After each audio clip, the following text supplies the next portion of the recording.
Api menghanguskan seluruh bangunan pabrik sandal karet di Medan, Sumatera Utara.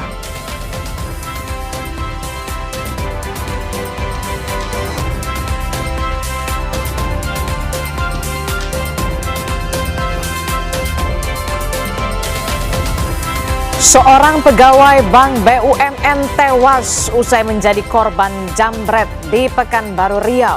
Korban terjatuh dan tertabrak kendaraan lain saat mempertahankan tasnya yang dijambret.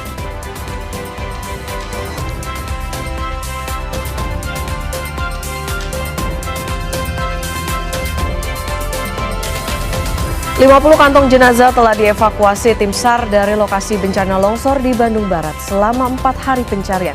34 jenazah sudah teridentifikasi.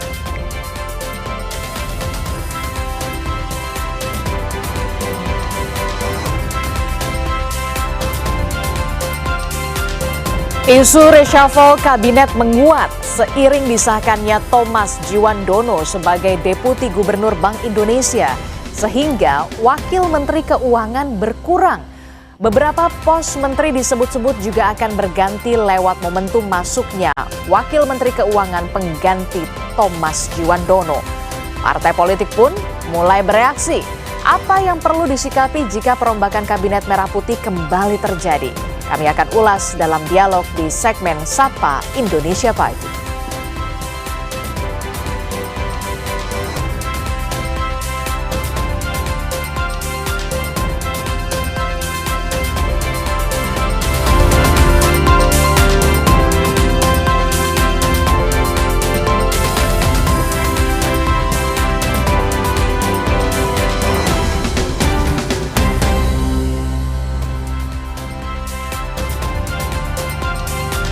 Halo, selamat pagi saudara. Sapa Indonesia Pagi hadir hari ini, hari Rabu 28 Januari 2026 bersama saya Putri Oktaviani. Dan saya di Selarasati ada beragam informasi penting dan juga menarik untuk Anda simak. Salah satu yang menjadi sorotan adalah setelah kemarin kita lihat DPR RI resmi mensahkan Thomas Djiwandono sebagai Deputi Gubernur Bank Indonesia. Tentu yang menjadi pertanyaan berikutnya adalah siapa sosok pengganti yang akan menggantikan Thomas Djiwandono untuk mengisi posisi Wakil Menteri Keuangan. Karena apa? Karena itu artinya dengan masuknya Thomas Djiwandono sebagai Deputi Gubernur Bank Indonesia, posisi Wakil Menteri Keuangan ini masih kosong. Begitu. Siapa yang nanti akan menggantikan? Termasuk juga adanya isu reshuffle yang makin menguat. Ada beberapa pos-pos menteri yang dikabarkan dalam tanda kutip ini akan mengalami perombakan beberapa nama. Tentu ini menjadi perhatian bagi partai politik yang kita tahu mendukung pemerintahan Prabowo Subianto dan juga Gibran Rakabuming. Oke, menarik juga ya Disti ya soal Wamenkyu, posisi Wamenkyu kan kemarin juga sempat ada pernyataan dari Menteri Keuangan Purbayudi Sadewa bahwa paling dekat ini kayaknya bulan Februari, awal Februari ini akan ada penggantiannya. Nah, ada beberapa nama yang muncul begitu, tapi nanti tentunya kita tunggu siapa yang nanti akan menggantikan Thomas Djiwandono. Mungkin saja Adisti mau daftar. Saya sih udah siapin ini ya, kemeja putih. Biasanya kalau udah itu kan kemeja putih kita udah siapin aja dulu, siapa tahu dipanggil ya kan. Nah, tapi ini tentu menjadi pertanyaan banyak pihak begitu, karena memang soal keputusan reshuffle kabinet ini merupakan sepenuhnya hak prerogatif dari Presiden Prabowo Subianto itu sendiri. Tapi nanti kita akan bahas soal bagaimana reaksi partai politik, utamanya ada Partai Golkar, kemudian PDI Perjuangan dan juga sejumlah partai yang kita tahu memang berada di lingkaran pemerintahan Presiden Prabowo Subianto. Nanti kita akan bahas di segmen dialog kita di Sapa Indonesia Pagi. Tapi sebelum sampai ke situ, kita ke informasi pertama dulu di Sapa Indonesia Pagi hari ini. Ada peristiwa kebakaran hebat yang melanda sebuah pabrik sandal karet di Medan, Sumatera Utara. Api menghanguskan seluruh bangunan pabrik.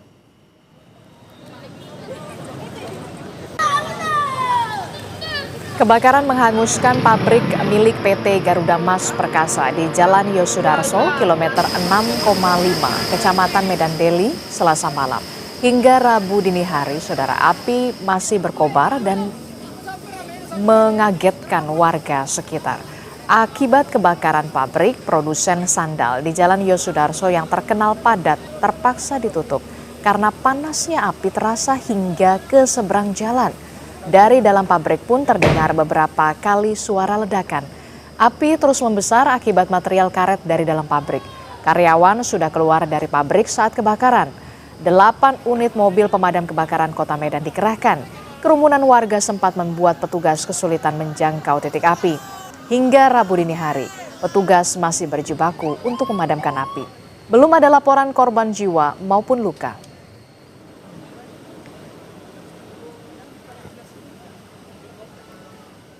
Beralih ke informasi berikutnya, saudara, sebuah rumah makan di Sukabumi, Jawa Barat ludes terbakar. Kebakaran juga menghanguskan 1 unit mobil.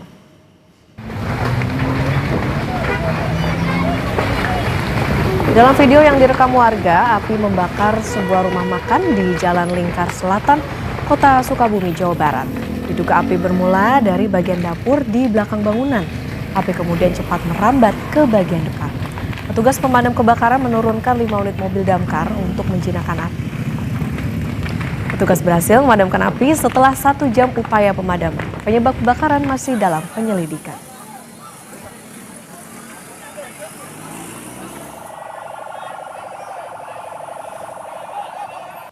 Kita beralih ke sorotan lain, saudara. Seorang guru sekolah dasar di Pamulang, Tangerang Selatan dilaporkan ke polisi atas dugaan kekerasan verbal terhadap muridnya. Warganet pun membela sang guru dengan menandatangani petisi di change.org. Hingga Selasa siang, petisi di change.org telah ditandatangani lebih dari 16.000 orang. Awalnya guru sekolah dasar bernama Kristiana Budiati dilaporkan polisi setelah menegur murid-muridnya saat kegiatan lomba sekolah pada Agustus 2025 yang lalu. Peristiwa ini bermula ketika seorang murid terjatuh saat meminta digendong temannya. Murid itu pun tidak mendapatkan pertolongan dari teman-temannya hingga akhirnya dibantu orang tua yang ada di lokasi. Sebagai wali kelas, sang guru menegur dan menasihati seluruh murid, namun salah satu murid merasa dimarahi di depan kelas. Meski mediasi telah dilakukan, orang tua murid merasa tidak puas hingga melaporkan guru ke Polres Tangerang Selatan dengan dugaan kekerasan verbal. Laporan tersebut kami terima pada bulan Desember tahun 2025. Dan saat ini Polres Tangerang Selatan sedang mendalami peristiwanya, apakah itu bisa ditindaklanjuti terkait dengan dugaan terkait dengan perbuatan-perbuatan yang merugikan yang saat ini telah dilaporkan. Tapi kami juga mengedepankan asas praduga dalam proses penanganan perkaranya. Yang juga menjadi sorotan, saudara, seorang pedagang es gabus dianiaya aparat, dituduh menggunakan bahan berbahaya. Korban mengalami memar di wajah dan bahu. Semenjak video dirinya viral, diintimidasi aparat karena dituduh menjual es gabus menggunakan bahan berbahaya. Sudrajat mengaku belum kembali berjualan karena trauma. Ia berencana akan beralih usaha dengan menjual gorengan di sekitar rumahnya, namun masih terkendala peralatan. Sudrajat dituduh menjual es gabus menggunakan bahan berbahaya.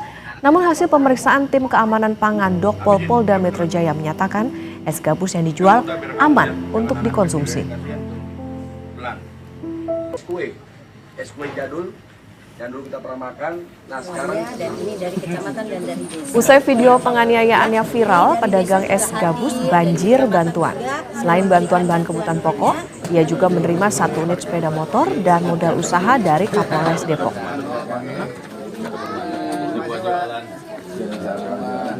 Dia mau jualan. Ada pesan aja, lihat. Asik, senyumnya. Banyak lihat sini, Pak.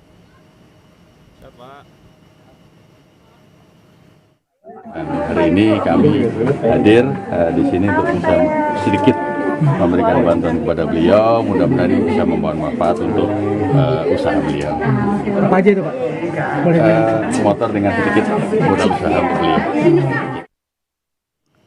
Harap hati-hati bagi orang tua ya Pak ya.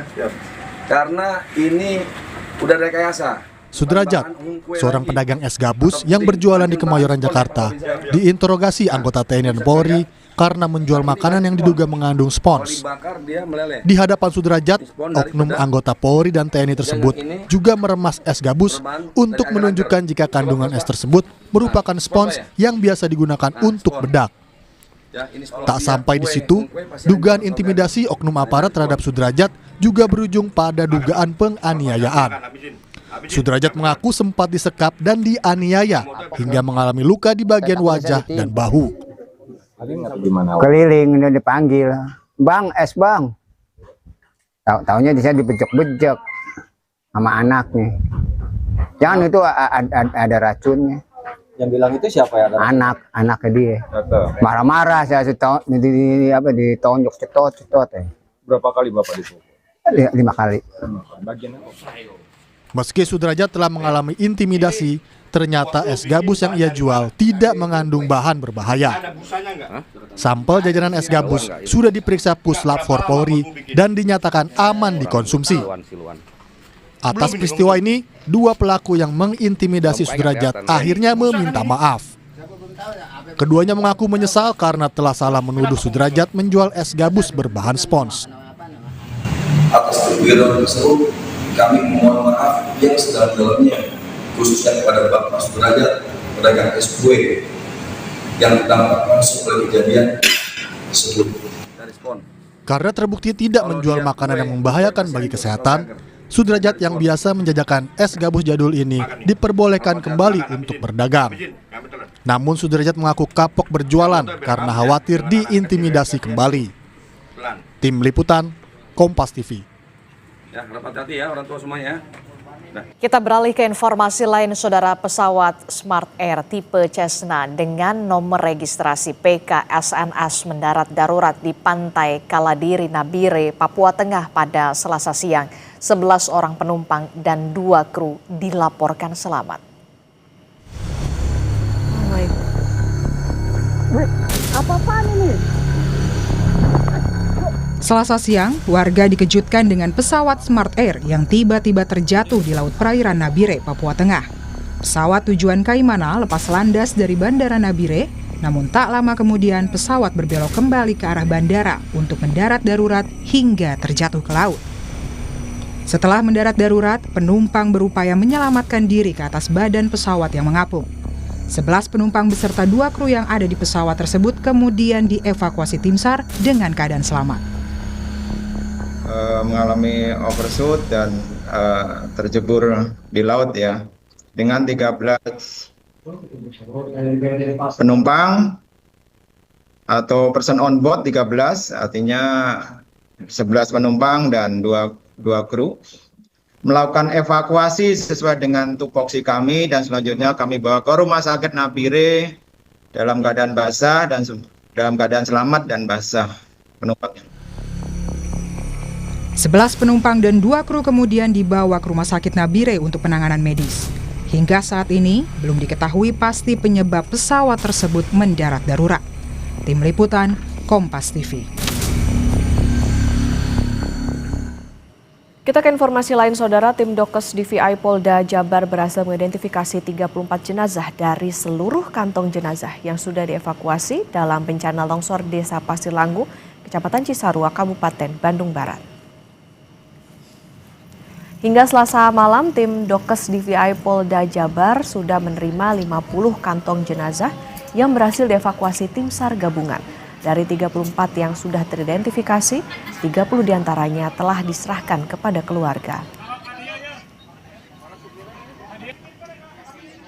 Untuk update terakhir pada malam hari ini ada kedatangan 10 kantong jenazah.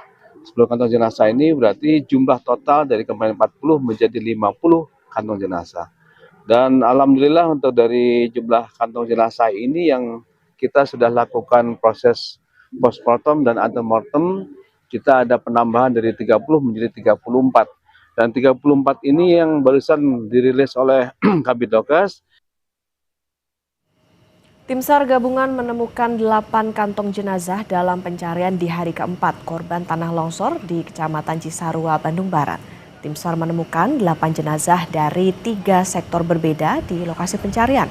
Kepala SAR Bandung, Ade Dian Permana menjelaskan, Jenazah yang ditemukan langsung dibawa ke posko DVI untuk diidentifikasi. Ade bilang total ada 50 kantong jenazah yang dievakuasi oleh tim SAR gabungan selama 4 hari.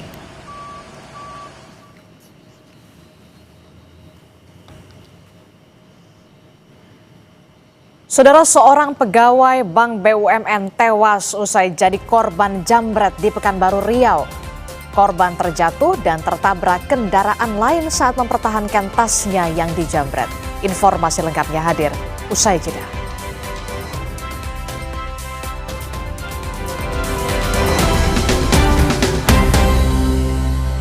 Saudara, seorang pegawai Bank BUMN tewas usai jadi korban jambret di Pekanbaru Riau. Korban terjatuh dan tertabrak kendaraan lain saat mempertahankan tasnya yang dijambret. Aksi penjambretan di Pekanbaru Riau membuat seorang pegawai Bank BUMN tewas. Usai sepeda motor yang ia kendarai terjatuh dan ditabrak kendaraan lain saat mempertahankan tas miliknya dari penjambret. Warga yang berada di lokasi langsung mengevakuasi korban dan menangkap kedua pelaku yang merupakan pasangan kekasih. Sepeda motor yang digunakan pelaku hangus dibakar warga. Dari pemeriksaan polisi, salah satu pelaku merupakan residivis dari kasus yang sama. Ini kami masih mendalami ya terhadap pelaku sepasang kekasih, ya, masih proses ya untuk diambil keterangan dan kami amankan, dan proses lanjut kami kenakan pasal 479 dengan ancaman dari 5 tahun. Pelaku kita ambil keterangan sementara sudah 2 kali, yang sebelumnya di tahun sebelumnya sudah diproses juga dan sudah keluar, dan ini yang kedua. Saat ini, satu orang pelaku tengah menjalani perawatan di rumah sakit, sedangkan pelaku lainnya tengah menjalani pemeriksaan di Polsek Bukit Raya, Pekanbaru Riau. Citra Indriani, Kompas TV, Pekanbaru, Riau. Kita ke kasus bela istri dari jambret jadi tersangka. Kapolresta Sleman mengungkap alasan penetapan tersangka yang kala itu membela istrinya dari kawanan penjambret. Tersangka menabrak penjambret. Sementara itu Komisi 3 DPR bakal memanggil Kapolresta Sleman soal kasus ini.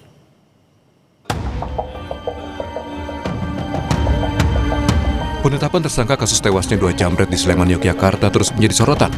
Kapolres Sleman bilang alasan penetapan tersangka yang kali itu membela istrinya dari kawanan penjambret karena tersangka terbukti menabrak sepeda motor yang dikendarai kedua pelaku jambret hingga menyebabkan kecelakaan lalu lintas.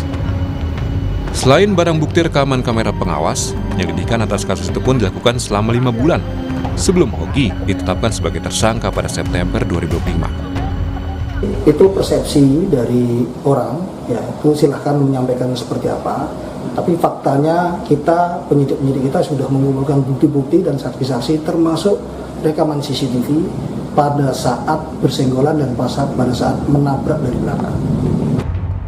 Sebelumnya mediasi digelar Kejaksaan Negeri Sleman dengan menghadirkan keluarga korban dan keluarga pelaku jambret secara daring. Dalam mediasi ini kedua pihak sepakat menyelesaikan masalah dengan restoratif justice. Tetapi syarat damai akan dibahas pada mediasi kedua. Makanya ini tadi semua sudah hadir dan akhirnya secara langsung sudah ada saling memaafkan, saling memberi maaf, saling meminta maaf, sudah dilaksanakan, dan tinggal nanti proses selanjutnya bentuk perdamaiannya. Mudah-mudahan 2-3 hari ke depan ini sudah ada kesepakatan keputusannya. Kita Usai menjalani restoratif justice, gelang pelacak yang terpasang di kaki Hogi Minaya akhirnya dilepas. Ini dilakukan karena Kejaksaan telah mencabut status tahanan kota Hogi Minaya. Upaya restoratif justice dan pelepasan gelang pelacak digital disambut bahagia Hogi Minaya dan sang istri yang merupakan korban penjambretan. Semoga ini segera selesai ya Mas. Yang kami inginkan dari pertama kan terutama kebebasan suami saya, dan semoga ini segera tercapai, itu yang paling penting, paling utama itu. Sudah sedikit lega ya Mbak ya dengan proses ini? Alhamdulillah, iya. Sudah dilepasnya GPS itu ya Mbak? Sudah, alhamdulillah sudah dilepas GPS-nya, alhamdulillah sudah lega. Sementara itu, Komisi 3 DPR dijadwalkan memanggil Kapolres Sleman, Kajari Sleman, dan suami korban penjambretan Hogi Minaya soal kasus ini pada Rabu, 28 Januari 2026. Tim Liputan Kompas TV. Saudara Camat Medan Maimun Al-Mukarrom Nata Praja dicopot dari jabatannya usai kedapatan bermain judi online menggunakan anggaran daerah. Al-Mukarrom dijatuhkan sanksi disiplin berat. Kepala Badan Kepegawaian Sumber Daya Manusia Kota Medan bilang Al-Mukarrom dicopot dari jabatannya dan didemosi sebagai staf pelaksana. Berdasarkan hasil pemeriksaan, Al-Mukarrom terbukti menyalahgunakan kartu kredit pemerintah daerah untuk kepentingan pribadi. Antara lain untuk membayar utang, penyewaan rumah hingga judi online yang mencapai 1,2 miliar rupiah. Itu yang bersangkutan dijatuhkan hukuman disiplin berat berupa pembebasan dari jabatannya menjadi jabatan pelaksana. Hal ini terkait dengan menyalahgunakan kewenangan, menyalahgunakan menggunakan KKPD untuk kredit pemerintah daerah.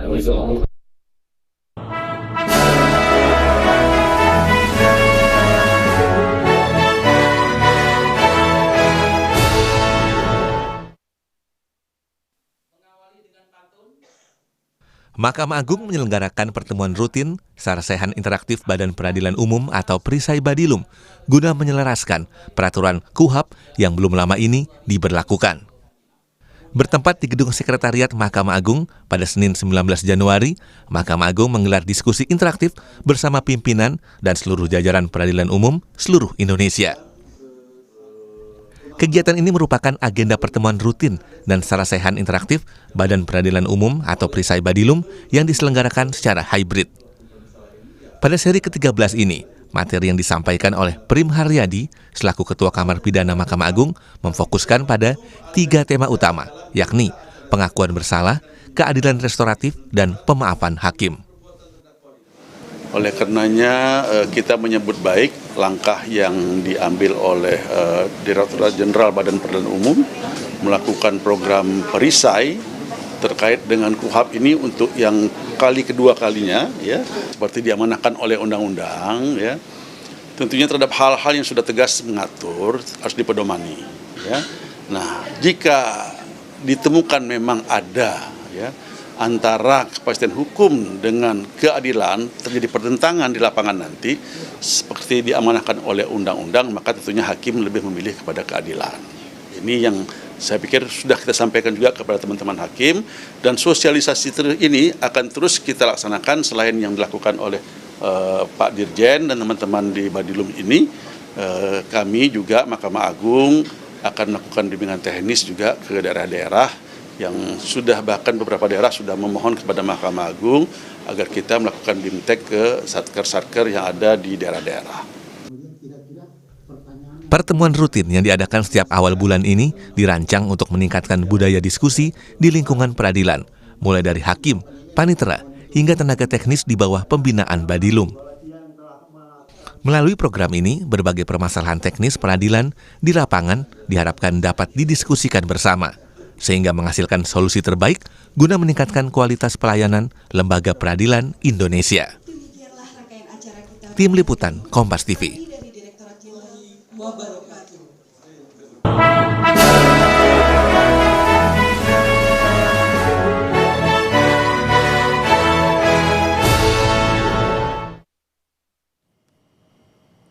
Saudara, isu reshuffle kabinet menguat seiring disahkannya Thomas Juwandono sebagai Deputi Gubernur Bank Indonesia, sehingga Wakil Menteri Keuangan berkurang. Beberapa pos menteri disebut-sebut juga akan berganti lewat momentum masuknya Wamenkyu pengganti Thomas Juwandono. Partai politik pun mulai bereaksi. Apa yang perlu disikapi jika perombakan kabinet merah putih kembali terjadi? Kami akan ulas dalam dialog usai jeda di Sapa Indonesia Pagi.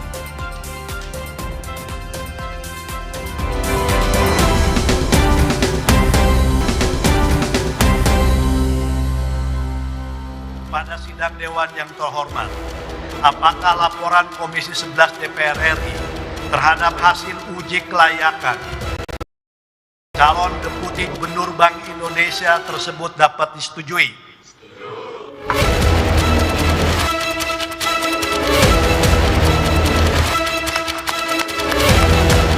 DPR RI mengesahkan Thomas Djiwandono jadi Deputi Gubernur Bank Indonesia periode 2026-2031 melalui rapat paripurna di Senayan. Sebelumnya, Thomas Djiwandono dinyatakan lolos dalam uji kepatutan dan kelayakan di Komisi 11 DPR. Usai disahkan, Thomas berjanji akan menjaga independensi Bank Indonesia serta menyelaraskan kebijakan fiskal dan kebijakan moneter. Melewati fit and proper itu melalui dan mengikuti segala peraturan dan perundangan yang sudah ada. Di sini saya ingin sampaikan sekali lagi komitmen saya untuk menjaga independensi Bank Sentral dan juga seperti saya katakan kemarin di proses fit and proper menyelaraskan kebijakan fiskal dan moneter pada seluruh anggota, tapi sudah kita... Kekosongan kursi Wakil Menteri Keuangan yang ditinggalkan Thomas menghembuskan isu reshuffle. Pengamat politik yang juga Direktur Eksekutif Trias Politika Strategis, Agung Baskoro bilang, reshuffle kemungkinan besar bisa merembet ke pos-pos menteri lain. Tak hanya itu, kata Agung, hasil lawatan Presiden Prabowo ke luar negeri juga bisa menjadi salah satu faktor reshuffle. Pertama, reshuffle sangat mungkin terjadi dalam konteks yang luas, artinya bukan hanya sebatas posisi Wamenkyu saja yang digantikan oleh orang baru, tapi juga posisi-posisi lainnya. Yang kedua, reshuffle menjadi sifat yang terbatas, artinya hanya posisi Wamenkyu saja yang diganti, sementara posisi yang lain aman. Tapi dua kemungkinan ini akan bertambah ketika Presiden menginginkan perubahan drastis menimbang geopolitik dan geostrategis yang begitu rentan terjadi akhir-akhir ini. Apalagi kita tahu Presiden baru saja pulang dari lawatan ke beberapa negara Eropa dan melihat langsung bagaimana dinamika politik di sana. Salah satu nama yang disebut-sebut bakal direshuffle adalah Menteri Luar Negeri Sugiono. Isu ini pun ditanggapi Sugiono yang mengaku belum mendengar informasi soal perombakan kabinet. Tapi kalau saya aja baru dengar dari sampean. Tapi kalau benar itu terjadi, akan ada perpindahan posisi masih tugaskan di kementerian lain itu gimana?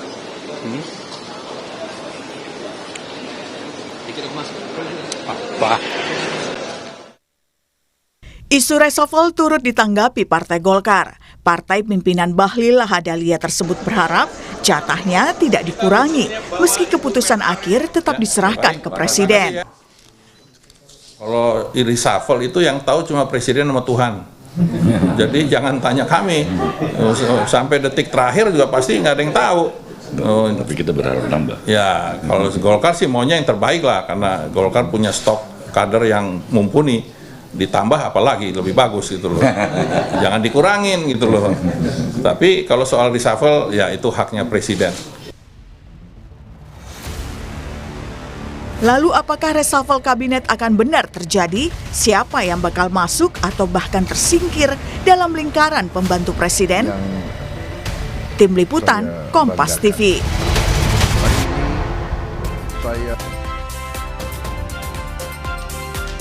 Saudara, DPR resmi mengesahkan Thomas Djiwandono jadi Deputi Gubernur Bank Indonesia periode 2026 hingga 2031. Itu artinya kursi Wakil Menteri Keuangan yang ditinggalkan Thomas Djiwandono kosong.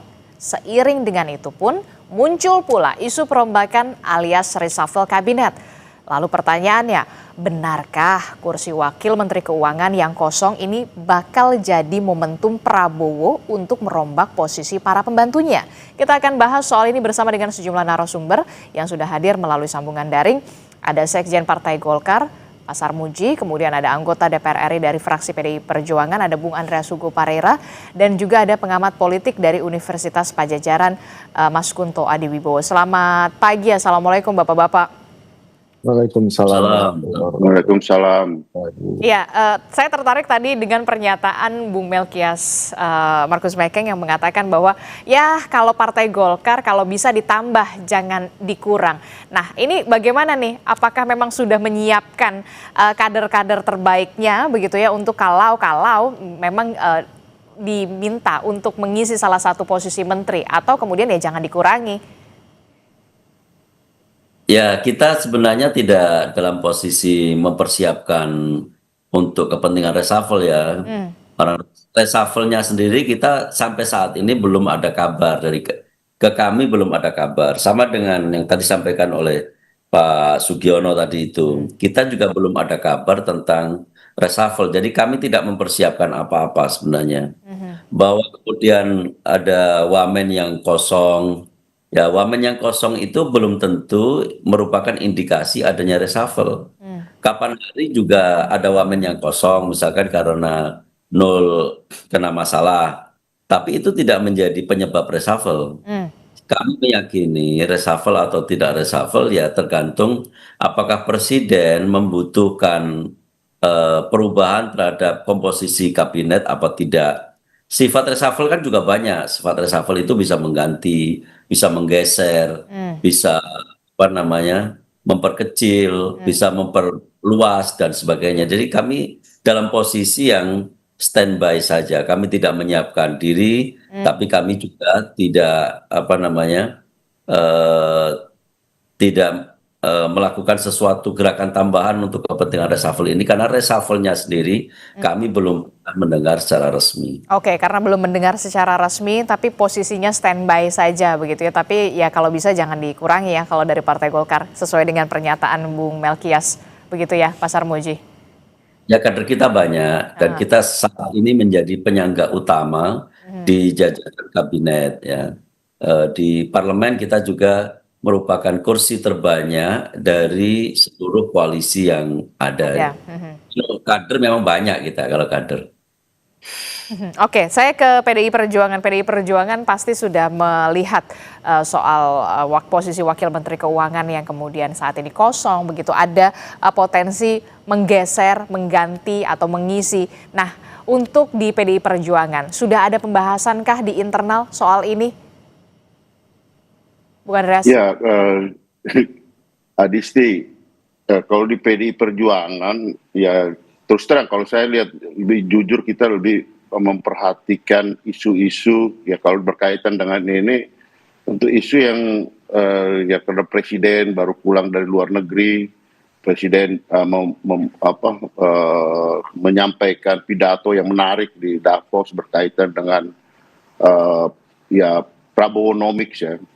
Saya kira itu lebih ya buat PDI Perjuangan itu lebih menarik untuk dilihat kenapa rakyat menunggu perubahan-perubahan, perbaikan-perbaikan ekonomi di kita sehingga ini berjalan situasi ekonomi kita, investasi kita bisa berjalan lebih baik gitu. Apalagi dengan pergantian menteri ini ya tentu posisi ya pos menteri dan deputi wakil menteri dan deputi Bank Indonesia ini kita harapkan ini akan menjadi lebih baik untuk rakyat gitu. Itu jauh lebih menarik ketimbang posisi-posisi menteri atau siapa yang menggantikan siapa karena ya itu isu elitis gitu, isu yang tertarik itu ya partai politik atau elit-elit politik gitu. Kalau PDI Perjuangan lebih tertarik dengan isu untuk kepentingan rakyat, juga kemudian ya sekarang bencana yang masih juga harus penanganan yang continue. Nah itu menjadi perhatian dan menjadi pembahasan PDI Perjuangan. Kalau soal reshuffle itu ya wilayah wewenang presiden untuk mengganti atau tidak mengganti karena juga wakil menteri itu udah banyak juga gitu. Kalau di Kementerian Keuangan kan ada dua kalau tidak salah wakil menteri ya mungkin bisa menangani tugas yang bersamaan. Oke, kenapa saya tanyakan ini karena memang PDI Perjuangan mau tidak mau pasti akan dibawa-bawa begitu kalau soal ada isu reshuffle kabinet ini begitu ya. Karena apa? Karena gini, kalau nantinya ditawari mau nggak? Itu kan yang jadi pertanyaan pasti kalau diajak mau nggak PDI Perjuangan? Yang bawa-bawa itu kan Adisti gitu. Kalau presiden saya kira presiden sudah tahu gitu bahwa PDI Perjuangan itu partai yang ya menjaga keseimbangan hubungan terus kemudian ada di luar pemerintahan itu presiden sudah tahu gitu.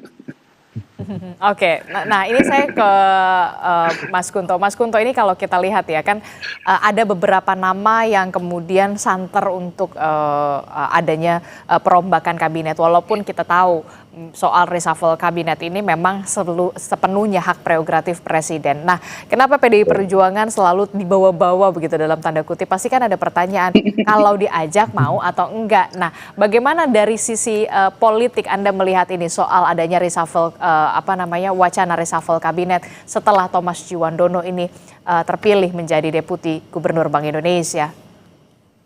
Iya, kalau menurut saya satu sangat spekulatif ini memang, yang karena selain posisi Wamenkyu kan juga ada posisi Menteri BUMN yang masih kosong gitu kan, masih PLT gitu kan.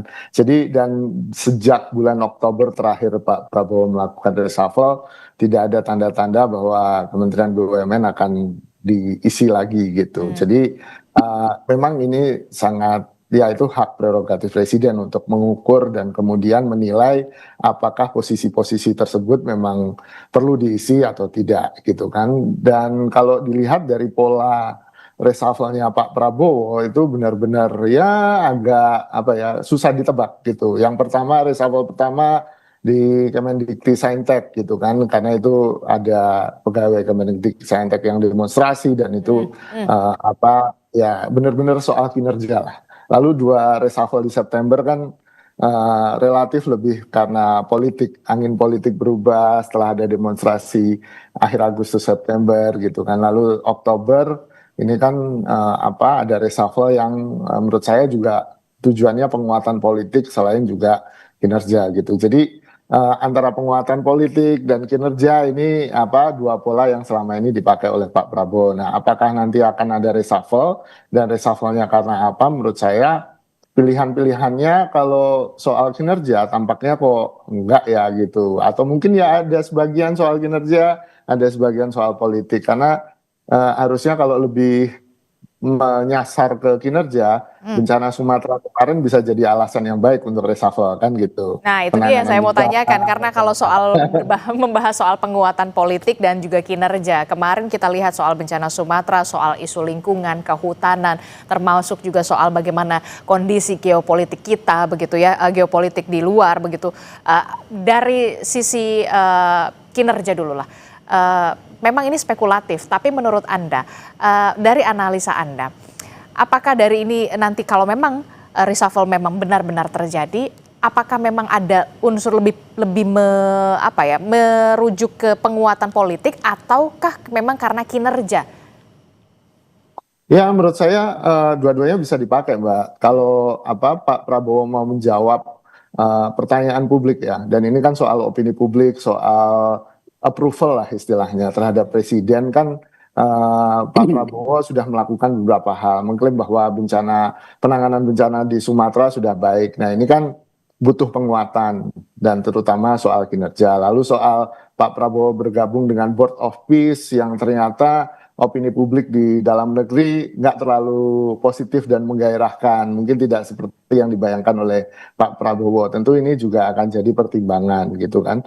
Lalu kemudian penguatan politik lainnya adalah ya mungkin kan 2026 ini tahun untuk konsolidasi yang mungkin lebih santai gitu, karena 2027 semua mesin harus dipanaskan demi 2029 gitu kan. Jadi dalam iklim politik yang santai ini Pak Prabowo punya golden hour lah mungkin kira-kira untuk kemudian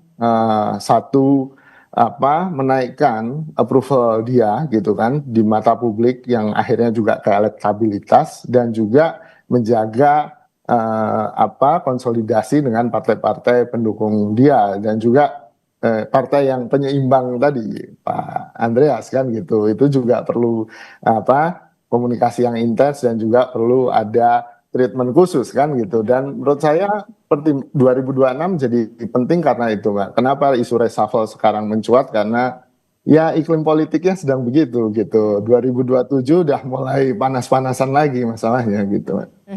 Oke, saya tertarik dengan kalimat Anda tahun konsolidasi begitu, baik itu untuk konsolidasi keluar begitu ya, untuk internasional maupun ke dalam, termasuk juga soal PDI Perjuangan untuk kemudian bisa merangkul kembali. Nah, bagaimana Anda melihat ini, kemungkinan ini, potensi ini, adakah ke arah sana? Ya, kalau pertanyaan Mbak Adisti apakah PDIP mungkin dimasukkan ke kabinet, ya sangat mungkin-mungkin aja gitu kan. Tapi menurut saya masih terlalu pagi kalau 2026 ya. Mungkin nanti 2027 ketika udah mulai panas, sudah mulai semuanya menunjukkan mesinnya, nah itu kemungkinan ada alasan yang cukup untuk kemudian apakah Pak Prabowo kemudian memasukkan PDIP ke dalam partai pendukungnya atau tidak kan gitu, atau PDIP justru nolak kan gitu. Menurut saya tahun ini masih terlalu dini untuk berspekulasi tentang itu. Kita tunggu akhir tahun ini atau 2027 lah, mungkin akan lebih kelihatan gitu, Mbak. Oke, bagaimana tanggapan Anda, Bung Andreas Hugo, terkait dengan prediksi ini 2026 ya paling akhir, kemudian 2027 baru ada potensi atau kemungkinan ke arah sana. Bagaimana? Ke arah mana, Adisti? Ya, untuk bisa masuk ke dalam pemerintahan dan menempati posisi ajakan-ajakan pemerintahan. Ya, saya juga jadi pengamat di sini ya, Pak Adisti.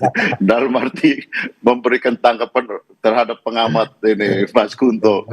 Ya, kalau dari amatan saya, konfigurasi politik Pak Prabowo sudah kuat gitu.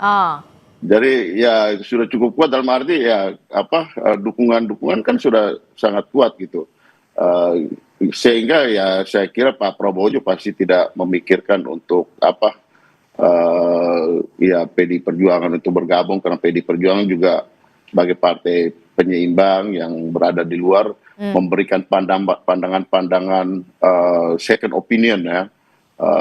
Itu juga baik untuk kepentingan bangsa dan negara gitu. Kalau semua orang setuju, ada yang mengatakan kamu setuju tapi hati-hati ya dengan situasi seperti ini, dengan peta geopolitik yang ya perlu kita menjaga hubungan luar negeri yang bebas aktif, politik luar negeri yang bebas aktif, menjaga keseimbangan hubungan antara negara-negara, terutama negara-negara besar. Nah itu kan bagus gitu. Ketimbang semua mengatakan ya, tapi faktanya kan tidak sebaik apa yang dikatakan oleh orang yang mengatakan ya itu gitu kan. Nah itu berbahaya justru untuk kekuasaan gitu. Makanya ya seharusnya keberadaan PDI Perjuangan di luar itu juga dihargai nilainya sama dengan memberikan dukungan dalam arti yang positif untuk kepentingan bangsa dan negara ya dalam pemerintahan Pak Prabowo ini gitu. Nah itu yang saya kira lebih penting untuk didiskusikan ketimbang bicara soal konfigurasi ya sekedar memberikan dukungan-dukungan formal gitu di dalam kekuasaan itu. Oke, kalau menurut Bung Andreas Hugo ya konfigurasi politik di pemerintahan ini sudah cukup kuat dengan koalisi pemerintah ya, partai politik begitu, ada Golkar, kemudian ada Demokrat dan juga beberapa partai politik lainnya. Nah, tapi kalau saya mau bertanya pula ke Mas Kunto, soal partai politik yang memang sudah dalam tanda kutip kuat begitu ya, Golkar salah satunya, bahkan secara terang-terangan kalau bisa ditambah jangan jatahnya dikurangi begitu, seperti pernyataan Bung Melkias. Nah, bagaimana Anda melihat ini merupakan salah satu sinyal dari Partai Golkar yang kemudian ya sudahlah konfigurasi ini sudah kuat, tetap harus ada partai penyeimbang di luar pemerintahan? Ya, menurut saya ya tone dari Golkar pasti kepentingan dia kan pasti jelas ya Mbak ya. Golkar tidak ingin kursinya di kementerian dikurangi gitu, kalau bisa ditambah, dan itu menurut saya posisi yang jelas gitu kan, rasional, pragmatis gitu kan, dan memang Golkar dari awal kan sudah paling tidak sudah memberikan dukungannya tanpa reserve ke Pak Prabowo gitu. Bahkan pembicaraan soal 2029 sudah sempat dicuatkan dalam beberapa forum oleh Ketum Golkar sendiri atau beberapa petinggi Golkar gitu. Jadi menurut saya pilihannya memang Golkar ya udah all in ke Pak Prabowo kalau menurut saya gitu. Jadi ya jelas Golkar akan menuntut jangan dikurangi dong. Kalau dikurangi kan itu dihukum, kita kan nggak salah gitu. Itu yang menurut saya sangat rasional sih. Oke, termasuk juga soal elit partai politik yang kemudian dalam tanda kutip ya posisinya saat ini standby begitu, ketika memang ada kebutuhan untuk reshuffle, tentu kader terbaiknya lah yang kemudian disediakan untuk pemerintahan Prabowo Subianto dan juga Gibran Rakabuming. Kalau dari kacamata Anda, prediksi Anda dari sisi politik dan kinerja pastinya, kira-kira ada berapa posisi atau beberapa nama yang kemudian akan di-reshuffle? 3, 4, atau 5? Wah, terus terang saya nggak berani untuk berspekulasi itu. Kalau soal angka dan siapa, tentu itu hak prerogatif presiden, sekali lagi. Tapi kalau tadi ada rumor, ada isu, ada bursa, tentu itu kan saya setuju dengan Bung Andreas bahwa ini isu elit sebenarnya, bukan isu publik, kan gitu. Bagi publik kan kepentingannya bukan siapa dan berapa orang menteri yang di-reshuffle gitu kan. Tapi misalnya kejelasan soal, oke, setelah join board of peace, Indonesia mau ngapain, kan gitu. Atau oke, ini bencana di Sumatera terutama Aceh, bagaimana penanganannya, kan gitu. Oke, kalau Pak Prabowo bilang swasembada pangan, kenapa harga beras masih mahal, kan gitu. Itu menurut saya isu publik gitu. Publik tentu nggak terlalu peduli ya soal siapa yang jadi menteri dari partai mana, berapa yang akan di-reshuffle. Tapi kalau reshuffle itu kemudian membuka harapan publik, membuat publik lebih optimis, ya itu tentu berpengaruh gitu kan. Dan tadi isu-isu tadi menurut saya isu-isu yang juga jadi penting bagi publik. Kenapa? Karena ya ada di perbincangan publik, ada di penilaian publik, ada di sosial media, ada di media, sehingga ekspektasi publik itu yang menurut saya harus dijawab oleh pemerintahan Prabowo.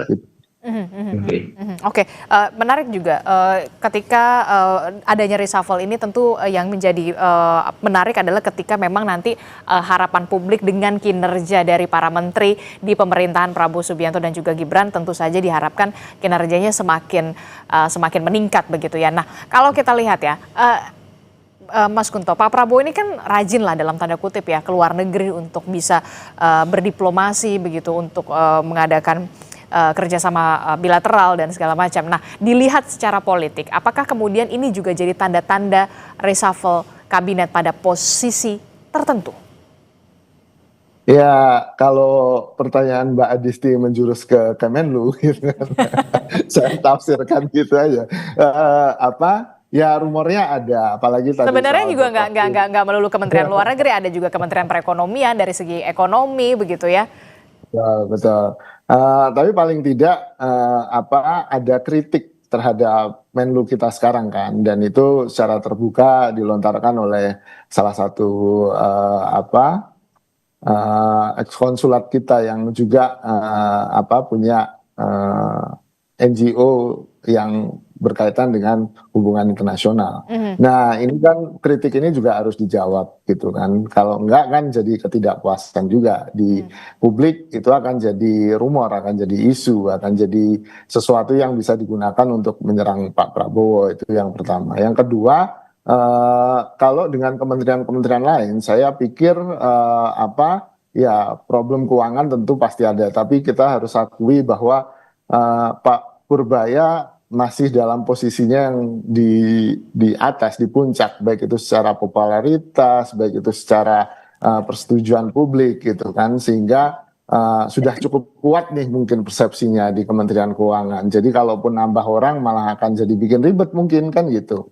Lalu di sisi soal penanganan bencana kan itu juga jadi problem besar ya, bagaimana gap antara klaim pemerintah dengan situasi di lapangan yang beredar di media sosial itu masih jadi perbincangan publik sampai hari ini gitu kan. Bagaimana Aceh yang suplai air bersihnya juga belum pulih dan segala macam. Nah, itu kan jelas ada Kementerian PU di sana, ada Kemenko PMK di sana, ada banyak lagi Mentrans dan segala macamnya yang juga harus ikut bertanggung jawab. Nah, ini kan masalahnya bagaimana Pak Prabowo menilai kementerian mana sih yang paling bertanggung jawab, yang ketika itu di reshuffle akan jadi critical mass untuk kemudian bergerak untuk memperbaiki itu sih Mbak. Oke, lalu kemudian seberapa pentingkah kemudian seorang presiden bisa mendengarkan keluhan dari masyarakatnya soal taruhlah kemudian soal di bidang luar negeri begitu ya, diplomasi dan segala macam, termasuk juga soal dari segi isu lingkungan, kehutanan, bencana Sumatera kemarin, penanganan bencana, seberapa pentingkah kemudian peran dari presiden untuk bisa mendengarkan keluhan-keluhan dari masyarakat untuk bisa dalam tanda kutip mengganti para pembantunya untuk bisa ke arah kinerja yang lebih baik? Ya pasti jelas penting ya Mbak ya. Yang pertama kalau dari beberapa isu itu luar negeri mungkin yang paling rendah, karena kalau kita lihat di beberapa survei, dan ini nggak hanya di Indonesia, di seluruh dunia bahkan Amerika Serikat, kebanyakan publik atau pemilih atau populasi atau rakyat itu tidak terlalu peduli dengan isu luar negeri, kecuali memang ada perang, kemudian ada konflik yang tajam gitu kan. Jadi isu luar negeri itu nggak akan jadi isu utama, tapi itu akan jadi isu penting ketika terkait dengan negara kita gitu. Yang kedua, mungkin menurut saya isu bencana juga sifatnya locality gitu kan. Ada bencana di beberapa daerah, nggak nasional. Tapi kalau concernnya menjadi concern nasional, itu akan jadi isu yang sangat besar gitu. Dan isu yang terus ada dan nggak mungkin turun gitu kan. Mungkin kesalip dikit gitu, tapi terus ada ya isu ekonomi. Gitu. Ya, isu ekonomi itu akan terus ada, baik itu soal harga barang, pengangguran gitu kan, lapangan pekerjaan, itu yang menurut saya harus diadres secara benar-benar serius oleh pemerintahan Prabowo. Mungkin itu. Oke, saya terakhir ke Pak Sarmuji. Pak Sarmuji, Golkar juga punya posisi yang kemudian cukup banyak ya dalam tanda kutip untuk di pemerintahan Prabowo Subianto dan juga Gibran dari sisi ekonomi. Kemudian ada beberapa posisi-posisi strategis yang kita tahu, Pak Sarmuji. Bagaimana peran Partai Golkar untuk bisa kemudian dalam tanda kutip standby saat ini posisinya untuk masih wacana reshuffle kabinet, termasuk juga soal reshuffle kabinet ya memang hak prerogatif dari presiden. Tapi kalau dari Partai Golkar sendiri? Ya, masalah reshuffle ini sebenarnya bukan hanya urusan hari ini ya. Kita mungkin bisa melihat satu persatu kinerja kementerian hari ini. Tetapi bagi seorang pemimpin, bagi seorang presiden, reshuffle itu bisa jadi urusannya adalah urusan apa yang ingin ditargetkan presiden dalam jangka setahun berikutnya atau 2 tahun berikutnya. Antisipasi terhadap keadaan luar negeri, atau antisipasi terhadap dinamika perekonomian atau dinamika politik. Semuanya memungkinkan untuk dinilai, direview oleh presiden. Dan sebenarnya kalau mau jujur, tanpa alasan apapun presiden punya kewenangan untuk melakukan reshuffle. Karena presiden membutuhkan satu tim yang kompak yang bisa menuju dalam satu titik yang sama. Kementerian-kementerian itu kan sifatnya sektoral ya. Tetapi dia harus dipandu untuk menuju dalam satu titik yang sama. Menyatukan visi inilah yang kadang-kadang harus direview setiap secara periodik. Hasil review itu bisa menjadi alasan juga untuk melakukan reshuffle, bahwa semua kementerian harus menuju satu titik yang sama, satu visi yang sama yang diinginkan oleh presiden. Tetapi alasan apapun sah presiden untuk melakukan reshuffle jika itu memang ada reshuffle, tapi kami sendiri belum mendengar itu akan ada reshuffle. Oke, termasuk juga soal review periodik di setiap kementerian, soal kinerja ini yang kemudian menjadi kata kunci ya soal review periodik ini. Terakhir saya mau ke Bung Andreas. Bung Andreas, kalau dari saya mengatakan mitra strategis begitu ya PDI Perjuangan. Bagaimana Anda melihat ini? Jangan sampai kemudian ya memang harus ada review periodik soal masing-masing kementerian yang diisi oleh beberapa para pembantu presiden. Dari kacamata mitra strategis PDI Perjuangan, penguatan politik termasuk juga soal kinerja, soal reshuffle ini. Ya, tadi kan kita bicara soal ya penguatan politik dalam arti dukungan itu menurut ya menurut saya itu sudah sangat kuat gitu, sehingga menurut saya sih tidak perlu lagi gitu Pak Prabowo berpikir seperti itu gitu. Yang penting sekarang itu adalah kinerja gitu. Ya tadi disinggung juga oleh Mas Kunto gitu. Kemarin saya di dalam rapat ya di komisi, ya saya sampaikan pada Pak Mensesnek gitu bahwa rakyat sekarang menunggu Pak Prabowo intensitas kunjungan ke luar negeri itu cukup tinggi ya. Di dalam tahun kemarin maupun awal tahun ini Pak Prabowo itu ya tentu Presiden punya pertimbangan kenapa beliau harus berkunjung ke luar negeri gitu kan. Tapi buat rakyat, isu yang penting buat rakyat yang seperti apa yang Pak Prabowo sampaikan gitu, bahwa ya dia ingin mempraktikkan di Indonesia Prabowonomics ini gitu kan. Buat rakyat ya, isu yang penting adalah bagaimana implementasi dan apa yang mereka rasakan gitu. Nah ini kan soal kinerja kan. Nah kinerja ini artinya Pak Prabowo tidak bisa sendiri gitu kan. Mungkin ya tadi seperti disampaikan oleh Mas Sarmuji, perlu tim yang kuat, tim yang kompak, orang yang memahami pemikiran dari Pak Prabowo gitu. Karena sebenarnya ya, pemerintahan ini adalah pemerintahan Pak Prabowo, bukan pemerintahan koalisi gitu, tapi pemerintahan Pak Prabowo yang didukung oleh partai-partai yang lain gitu, sehingga mereka harus memahami apa yang dipikirkan oleh Pak Prabowo gitu. Itu yang penting gitu. Ya, nah buat kami, buat PDI Perjuangan kita tunggu itu gitu. Bagaimana Pak Prabowo dengan timnya yang kompak ini menghasilkan kinerja pemerintahan yang ya untuk kepentingan rakyat merasakan soal harga tadi, soal lapangan kerja, itu isu-isu publik yang ya PDI Perjuangan concern terhadap isu-isu publik seperti itu gitu. Jadi saya kira disinilah poin positioning dari PDI Perjuangan di dalam pemerintahan ini, dan menurut saya itu baik juga untuk kepentingan bangsa dan negara. Bukan baik juga, tapi memang seharusnya seperti itu. Ada pandangan-pandangan yang lain untuk mengingatkan, termasuk tadi misalnya kita juga mengingatkan soal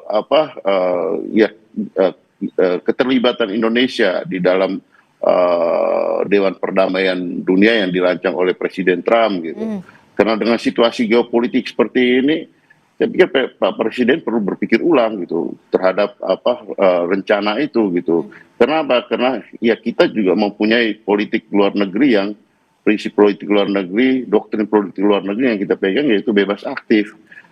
Dan di dalam prinsip bebas aktif itu, kalau istilahnya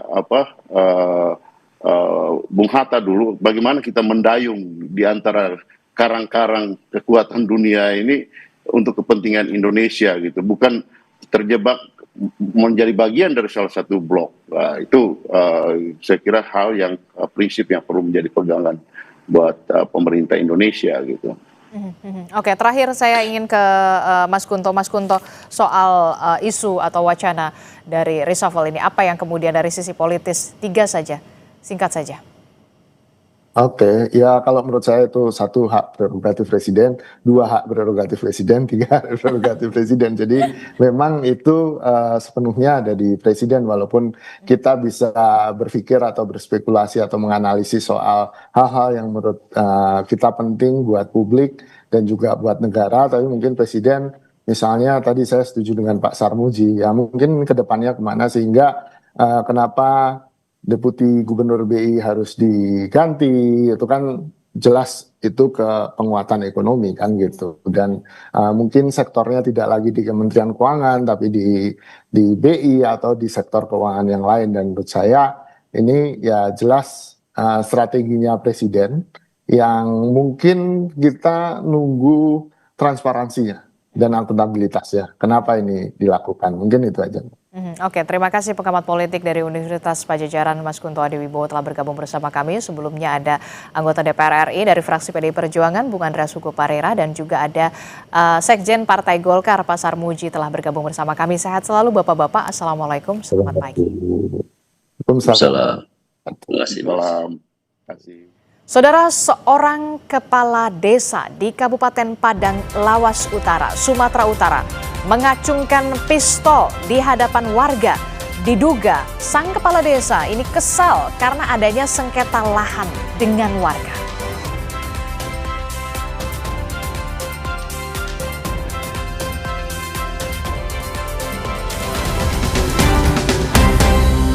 Terima kasih saudara, Anda masih bersama kami di Sapa Indonesia Pagi. Bak koboi jalanan, seorang kepala desa di Kabupaten Padang Lawas Utara, Sumatera Utara mengacungkan pistol di hadapan warga. Warga di lokasi panik dan ketakutan.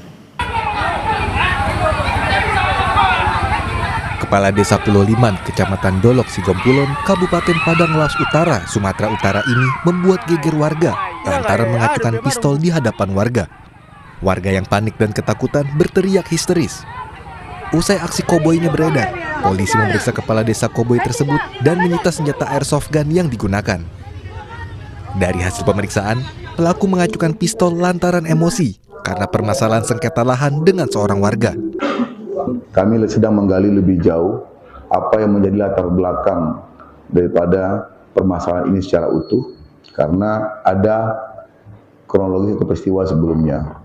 Juga terkait dengan masalah sengketa lahan yang sekarang sudah beracara secara perdata di PN Padang Sedempuan.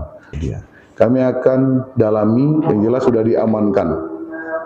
Kami akan telusuri hal ihwal terkait dengan spek, hak dan kompetensi kepemilikan, izin dan serta peruntukan dan perlakuan daripada senjata itu. Hingga saat ini, polisi belum menetapkan tersangka dalam kasus ini dan masih melakukan pemeriksaan intensif terhadap kepala desa tersebut. Khairul Bazar, Kompas TV, Padang Lawas Utara, Sumatera Utara. Kini kita ke informasi mancanegara, saudara. 5 orang pekerja dilaporkan tewas akibat kebakaran yang terjadi di pabrik biskuit di kota Trikala, Yunani. Belum diketahui penyebab kebakaran ini. Selain 5 orang tewas, 7 orang dilaporkan terluka, termasuk seorang petugas damkar. Sejumlah saksi menyebutkan sempat terjadi ledakan hingga meruntuhkan sebagian bangunan. Saat ini otoritas tempat tengah melakukan investigasi guna mengetahui penyebab kebakaran tersebut.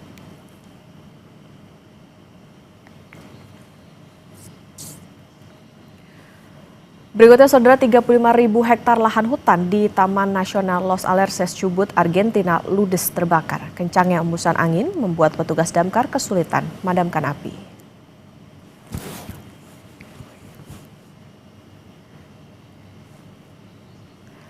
Rekaman video menunjukkan petugas damkar dan sukarelawan berusaha mengendalikan api di tengah kepulan asap tebal. Warga sekitar mengatakan kebakaran ini merupakan kali ketiganya. Pemerintah setempat meminta pemerintah pusat segera mengevaluasi para petugas Taman Nasional lantaran dugaan kelalaian yang menyebabkan kebakaran hutan.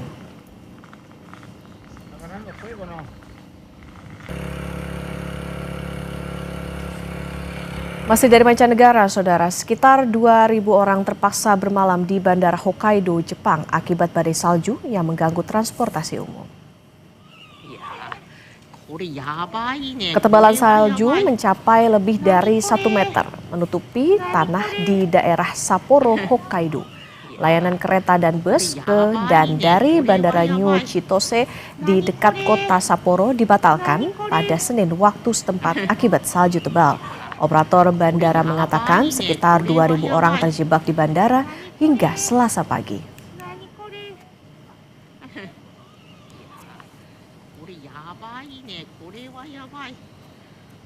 Musibah tanah longsor membuat lebih dari 1.500 orang mengungsi dari kota Niscemi di Pulau Sisilia, Italia. Ini adalah visual lokasi terjadinya longsor yang diambil menggunakan drone. Bencana alam ini terjadi pada Minggu malam tetapi terus meluas sepanjang hari Senin waktu setempat. Wakil Wali Kota Niscemi mengatakan area yang longsor sepanjang 4 km.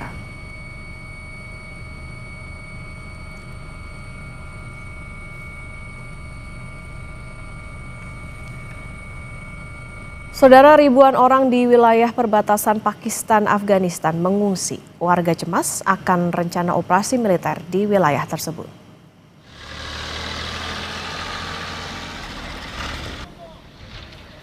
Lebih dari 70.000 orang telah mengungsi dari wilayah terpencil di barat laut Pakistan yang berbatasan dengan Afghanistan. Sebagian besar pengungsi adalah perempuan dan anak-anak. Mereka berpindah ke kota lainnya di Pakistan, seperti mendaftar masuk ke kota Bara. Kemungkinan adanya operasi militer di wilayah batas Pakistan-Afghanistan membuat warga cemas. Meski demikian, Kementerian Pertahanan Pakistan sudah membantah adanya operasi militer yang sedang berlangsung atau direncanakan di wilayah tersebut, yakni di kota Tirah, Provinsi Khyber Pakhtunkhwa. Eksodus massal dimulai sebulan setelah pengeras suara masjid mendesak penduduk untuk meninggalkan Tirah sebelum 23 Januari 2026 demi menghindari potensi pertempuran.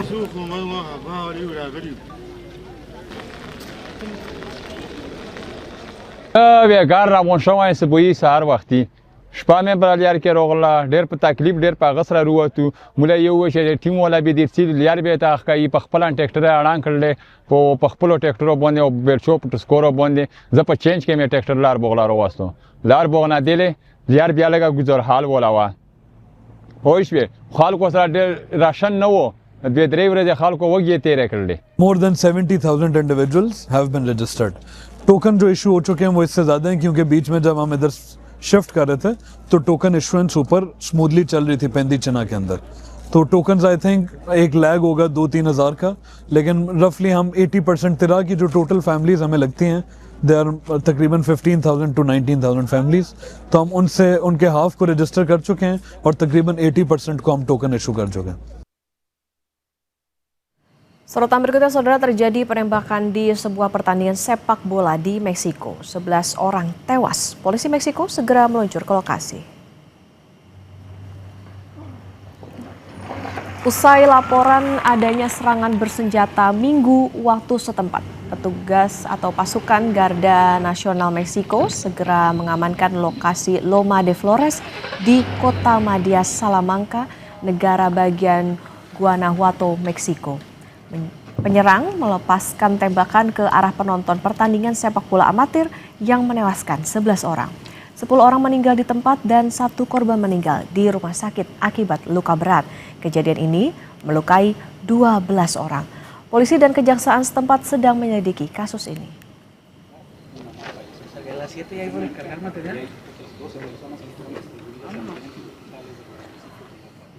50 kantong jenazah telah dievakuasi tim SAR dari lokasi bencana longsor di Bandung Barat selama 4 hari pencarian. 34 jenazah sudah teridentifikasi, informasinya usai jeda, saudara.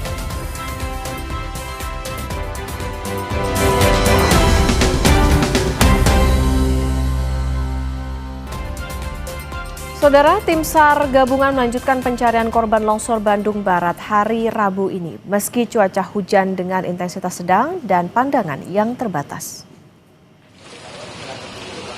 Pencarian korban longsor Rabu pagi ini dilanjutkan dengan memerhatikan faktor keselamatan karena cuaca yang tidak bisa diprediksi.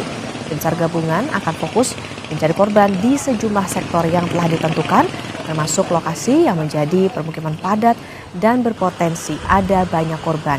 Selain itu, belasan alat berat serta anjing pelacak juga diterjunkan untuk mencari korban yang tertimbun material longsor.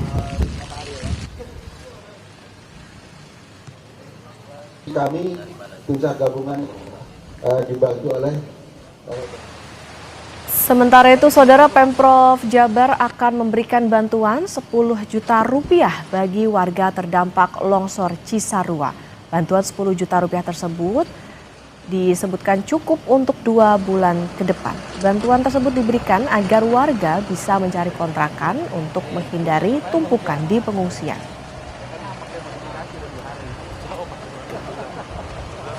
Daripada ngumpul, berebut toilet, mengalami stres, lebih baik mereka cari kontrakan atau tinggal di rumah keluarganya dan bekalnya kita cukupi untuk 2 bulan. Maka hitungannya 10 juta untuk biaya mereka 2 bulan. Walaupun kalau ukuran di sini 10 juta itu bisa untuk 4 bulan. Karena kan rata-rata tukang nyangkul di daerah ini kan paling 30 gitu loh. Jadi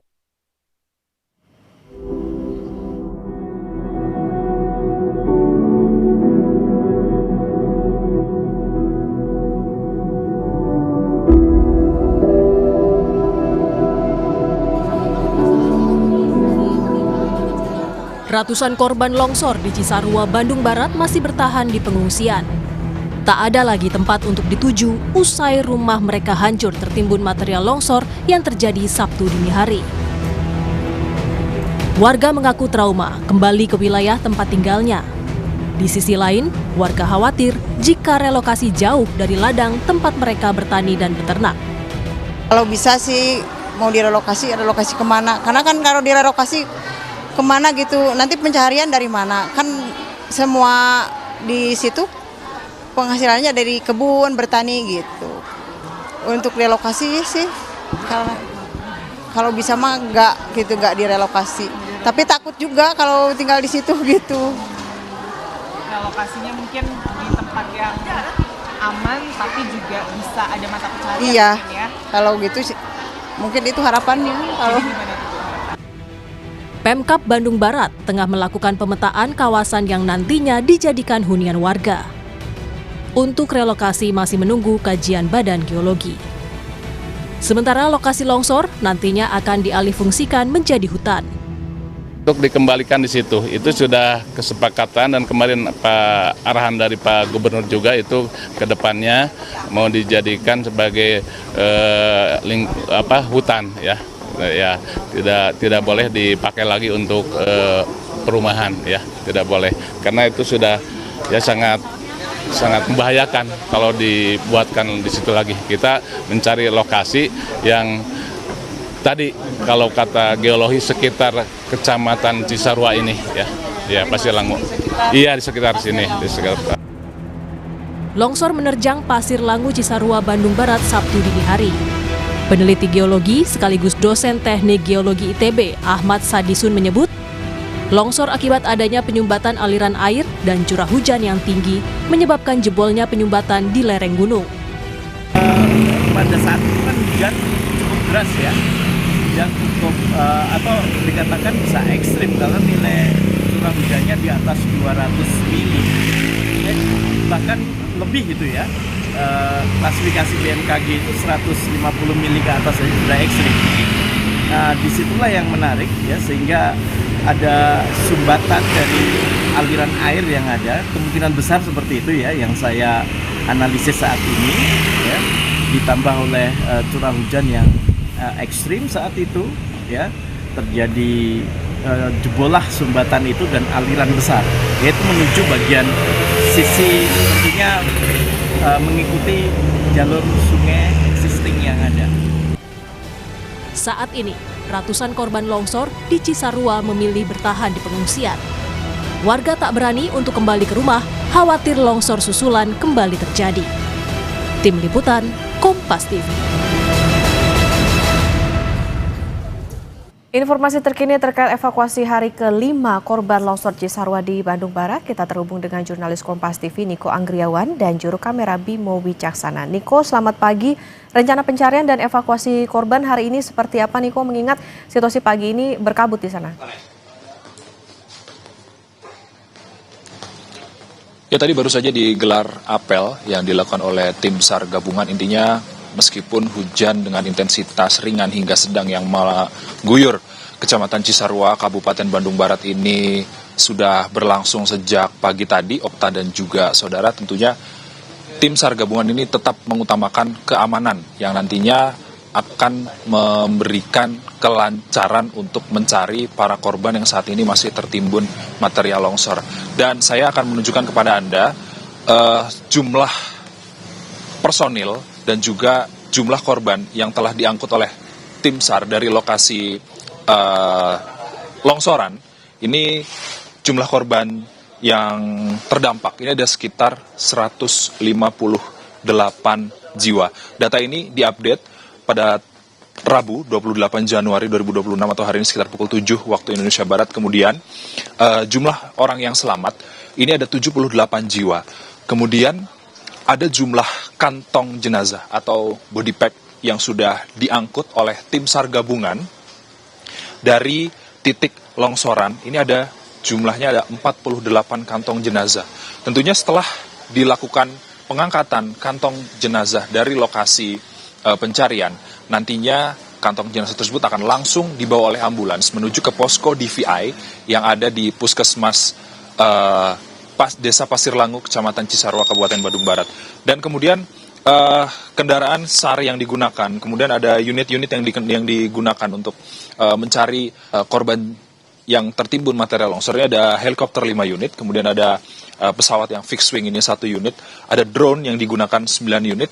Drone ini difungsikan untuk melakukan pemetaan terlebih dahulu, Okta dan juga saudara, sebelum nantinya personel SAR diterjunkan. Awalnya tim SAR gabungan akan menerjunkan drone terlebih dahulu untuk memetakan situasi di lokasi longsoran dan juga untuk memastikan keamanan di tempat kejadian perkara. Dan kemudian alat berat yang menjadi fokus dalam pencarian hari ini, alat berat ada sekitar 15 unit, mulai baik itu dari tonase kecil maupun tonase besar.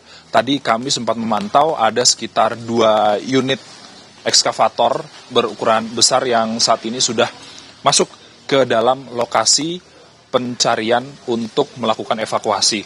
Dan sekitar 2.716 orang ini dilibatkan untuk melakukan pencarian para korban yang saat ini sekiranya dalam hitungan Basarnas kemarin yang disampaikan langsung oleh Kepala Kantor SAR Bandung, ada sekitar 80 orang yang hilang hingga saat ini.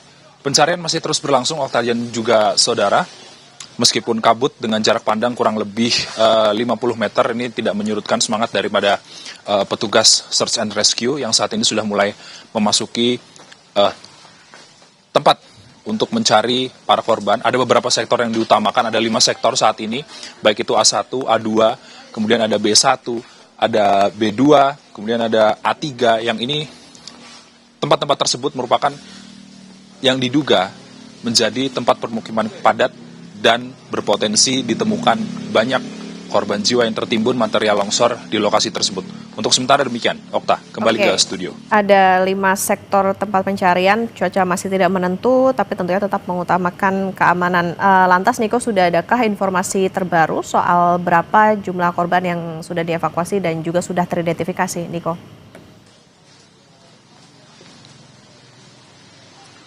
Kalau melihat dari data yang disampaikan oleh Kepala Kantor SAR Bandung, kemarin disampaikan pada pukul 17 waktu Indonesia Barat, ada sekitar 27 orang yang teridentifikasi. Sementara kalau misalnya kita melihat data yang ada di sini, Okta dan juga saudara, jumlah kantong yang ditemukan oleh tim SAR gabungan sejak hari pertama pencarian ini ada 48 kantong jenazah.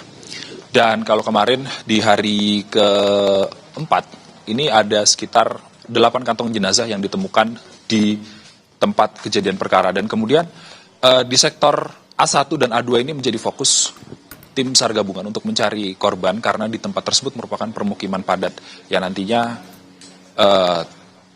tim SAR gabungan akan menggunakan alat berat, kemudian ada melibatkan anjing pelacak dan juga pengevakuasian secara manual. Ini nanti kan akan diutamakan untuk mencari para korban hingga nanti sore. Okta. Baik, terima kasih atas laporan Anda, jurnalis Kompas TV Niko Anggriawan dan juru kamera Bimo Wicaksana dari Kabupaten Bandung Barat. Selamat bertugas kembali, jaga kesehatan.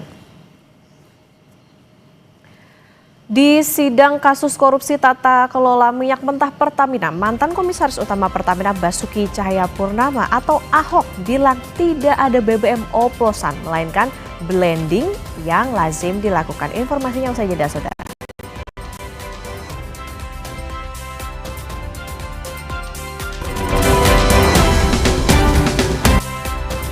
Terima kasih saudara, Anda masih bersama kami di Sapa Indonesia Pagi. Mantan Komisaris Pertamina Basuki Cahayapurnama atau Ahok membantah adanya praktik BBM oplosan di Pertamina.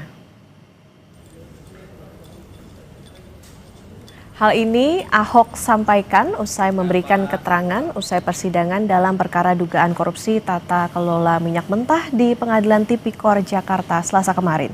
Ahok bilang yang terjadi di Pertamina bukanlah oplosan, melainkan proses blending yang lazim dilakukan dalam industri migas. Riza dengan berkas perkara terpisah nyatakan dibuka dan terbuka untuk Pak Kading Ramadan Judo. Saya kira kan ini sidang terbuka ya.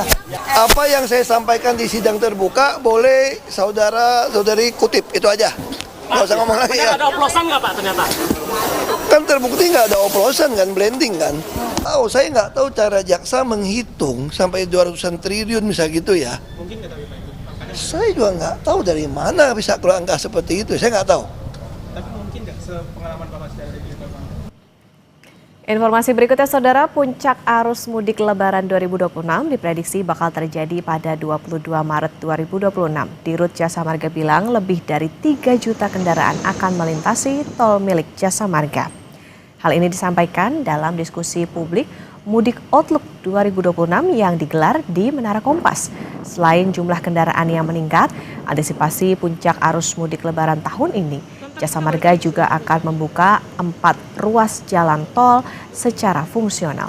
Sementara Kakor Polri bilang rekayasa lalu lintas akan terus dilakukan seiring dengan titik baru pada jalur mudik tahun ini.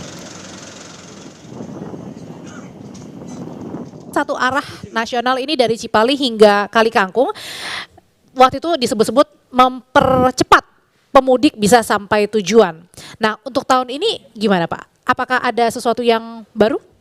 Baik, begini Mbak. Jadi operasi ketupat, operasi Lebaran ini bukan sekedar operasi di bidang lalu lintas, tetapi menjaga momentum spiritual, mengamankan Idul Fitri dan Lebaran, termasuk bulan suci Ramadan.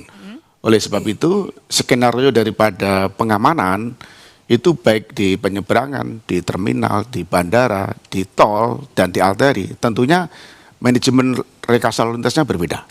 Jadi tergantung bangkitan arus dan jumlah total lalin yang dari Jasa Marga nanti, baru bagaimana kita membuat emergensi cara bertindak, termasuk eksekusi apakah dilakukan kontraflow, termasuk kita lakukan one way. Tahun lalu memang kita melakukan emergensi cara bertindak, itu melakukan one way sepenggal di lokasi one way nasional. Jadi one way sepenggal tahap pertama dilanjutkan keberlanjutan hingga sampai kilometer 414 Kali Kangkung.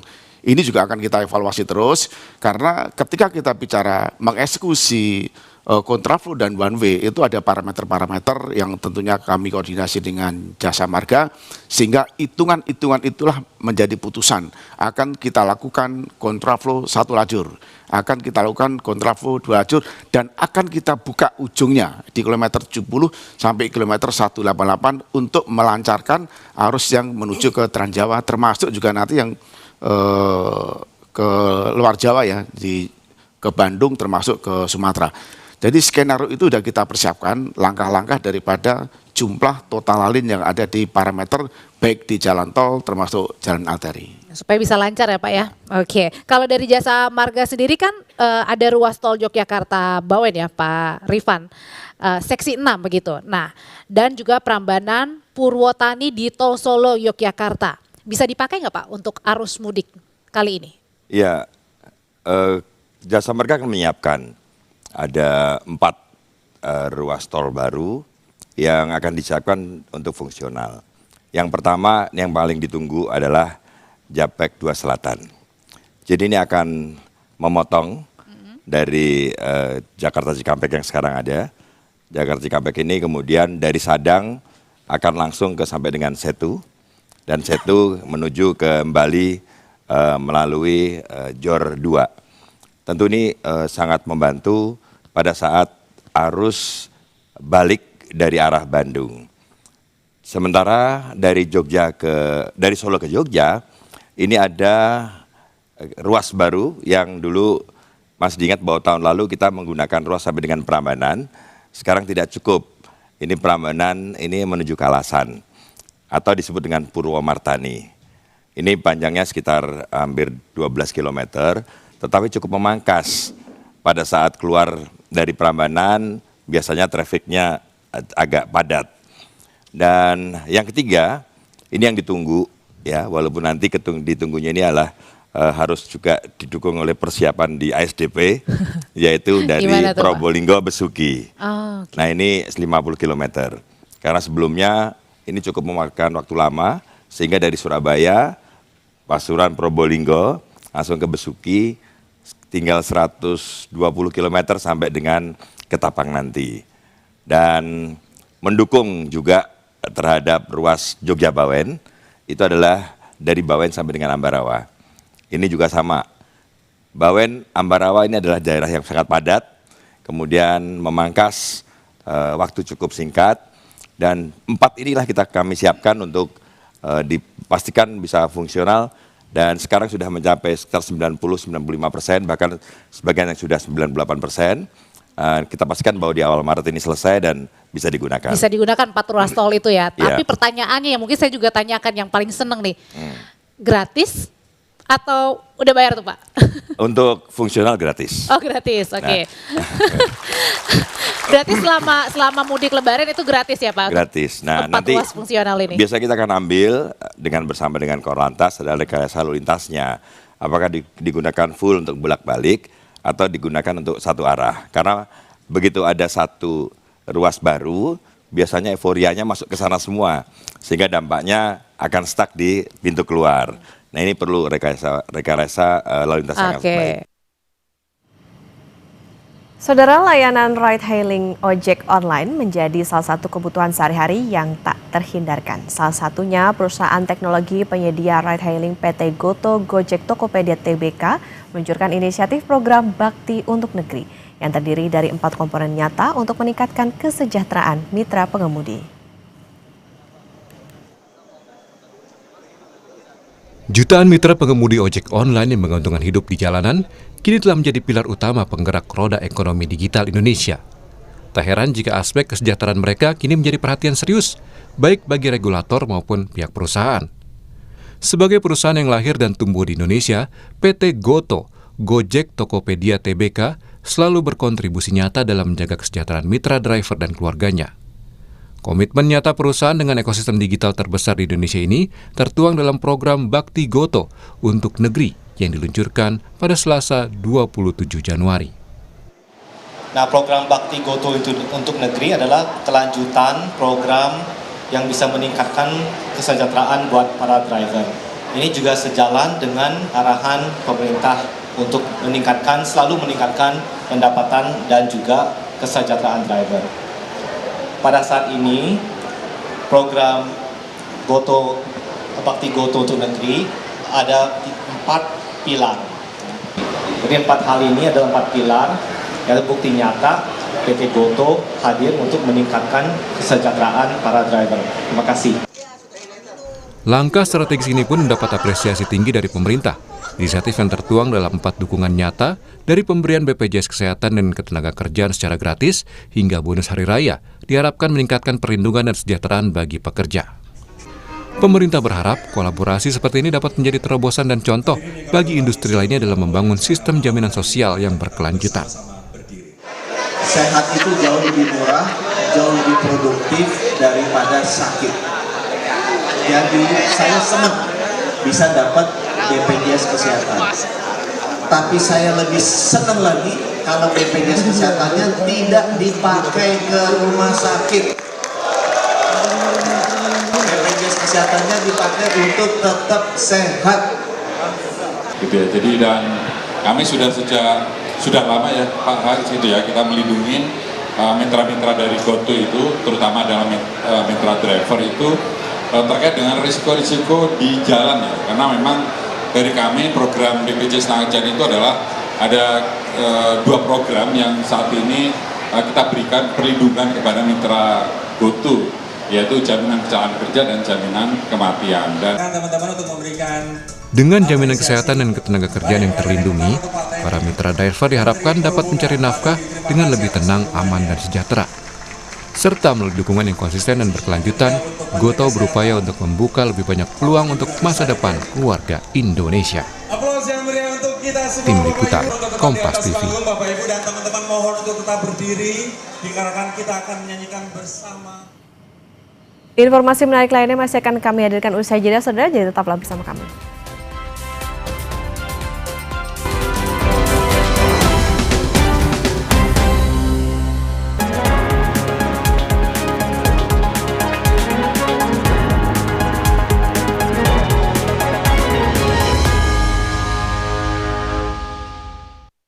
Anda kembali di Kompas Bisnis, kali ini bersama saya Merita Effendi. Sudah hadir di redaksi Kompas TV Direktur Utama PT Patuna Travel, Bapak Syam Resviadi. Assalamualaikum Pak Syam. Waalaikumsalam. Terima kasih sudah hadir di Kompas TV. Sama-sama Mbak Mei. Ya, kali ini kita mau bahas soal perbedaan tentang haji khusus dengan haji furoda. Sebetulnya apa yang menjadi perbedaan mendasar kedua jenis haji ini dan bagaimana meregulasikannya dengan apa yang sudah ada di pemerintah? Ya, yang pasti adalah beda harga, beda cara. Dua hal ini yang membuat furoda dan haji khusus itu sangat signifikan perbedaannya. Caranya adalah bahwa haji khusus ini mendapat kuota nasional dari pemerintah yang diberikan kuota secara internasional oleh organisasi OKI yang disepakati. Kemudian kalau haji furoda atau visa furoda itu betul-betul direct dari kerajaan Arab Saudi atau dari Raja Arab Saudi. Sehingga kalau satu melalui G2G, yang satu melalui rajanya. Namun seiring perjalanan, yang awalnya ini adalah furoda ini adalah untuk sosial dari para keluarga kerajaan, tetapi lambat laun menjadi satu komersial. Sehingga akhirnya sampai terakhir tahun lalu atau 2 tahun lalu itu menjadi komersial. Nah, sementara untuk orang Indonesia saat ini untuk melakukan pergi haji tanpa antri di kuota nasional kita itu hanya boleh apabila dia punya visa Schengen atau Eropa yang masih berlaku minimal setahun atau visa Amerika yang berlaku 5 tahun. Nah, itu baru terbuka sistem di IHAD Nusuknya untuk bisa mendaftar B2C atau haji furoda tersebut dengan whole paket dari keberangkatan Jakarta, tiketnya semua ada di dalam sistem. Oke. Kalau haji khusus berbeda ya Pak. Ini kan kita bisa lihat nih grafis yang ada di belakang Bapak. Kalau total jemaah Indonesia kurang lebih di 221.000, regulernya sekian dan haji khususnya 17.680. Insya Allah benar. Insya Allah benar. Nah, jumlah ini semua terdata resmi di pemerintah begitu ya? Ada semua dalam sistem Cisco Haji. Nah, sekarang kalau kita berbicara tentang jumlahnya kan jauh ya Pak ya. Artinya kita masuk ke sistem antrian. Nah, kita ngomong ke masa tunggu. Pastinya kalau haji reguler dengan haji khusus itu masa tunggunya berbeda. Sekarang estimasinya di mana Pak? Ya, perkiraan kita sekarang yang sudah terdaftar di haji khusus berjumlah sekitar 120 ribuan jemaah. Artinya kalau dibagi per tahunnya sekitar 16.573 jemaah tahun ini untuk jemaah hajinya, dipotong 1.107 untuk petugas, itu akan mencapai sekitar 10 tahun antrian. Wow, per tahun ini berarti sudah 10 tahun nih masa tunggu? Ya, betul. Nah, bagaimana cara pihak travel nih, terutama dari Bapak ya sebagai Direktur Utama Patuna, bisa memberikan kepastian gitu, supaya calon jemaahnya tuh menjadi tenang. Misalnya saya ingin mendaftar ke Patuna, wah nanti masa tunggunya sekian tahun, kepastian itu didapatnya seperti apa? Ya, nanti pada saat mendaftar, itu akan mendapatkan nomor porsi. Dan nomor porsi itu bisa dimasukkan ke dalam aplikasi Badan Pengelolaan Haji atau Cisco Haji, di mana nanti akan terdata, dimasukkan nomor porsinya, kemudian akan keluar estimasi tahun keberangkatan. Dan itu adalah kepastian. Ya, artinya bahwa kita lihat juga bisa melihat bahwa sekarang nomor porsi nomor berapa urut 101. Nah, kita coba cek 099 berapa di dalam sistem aplikasi. Oh, ternyata 10 tahun misalnya estimasinya. Ya, itulah kurang lebih kepastian dari calon jemaah yang akan berangkat di haji khusus. Tapi itu kan estimasi ya, artinya bisa maju, tapi kalau mundur mungkin nggak? Sampai saat ini belum pernah haji mundur akibat dari jumlah kuota, tetapi akibat dari jemaahnya memang yang memundurkan diri karena tidak kesiapan masalah keuangan, masalah waktu, dan masalah kesehatan.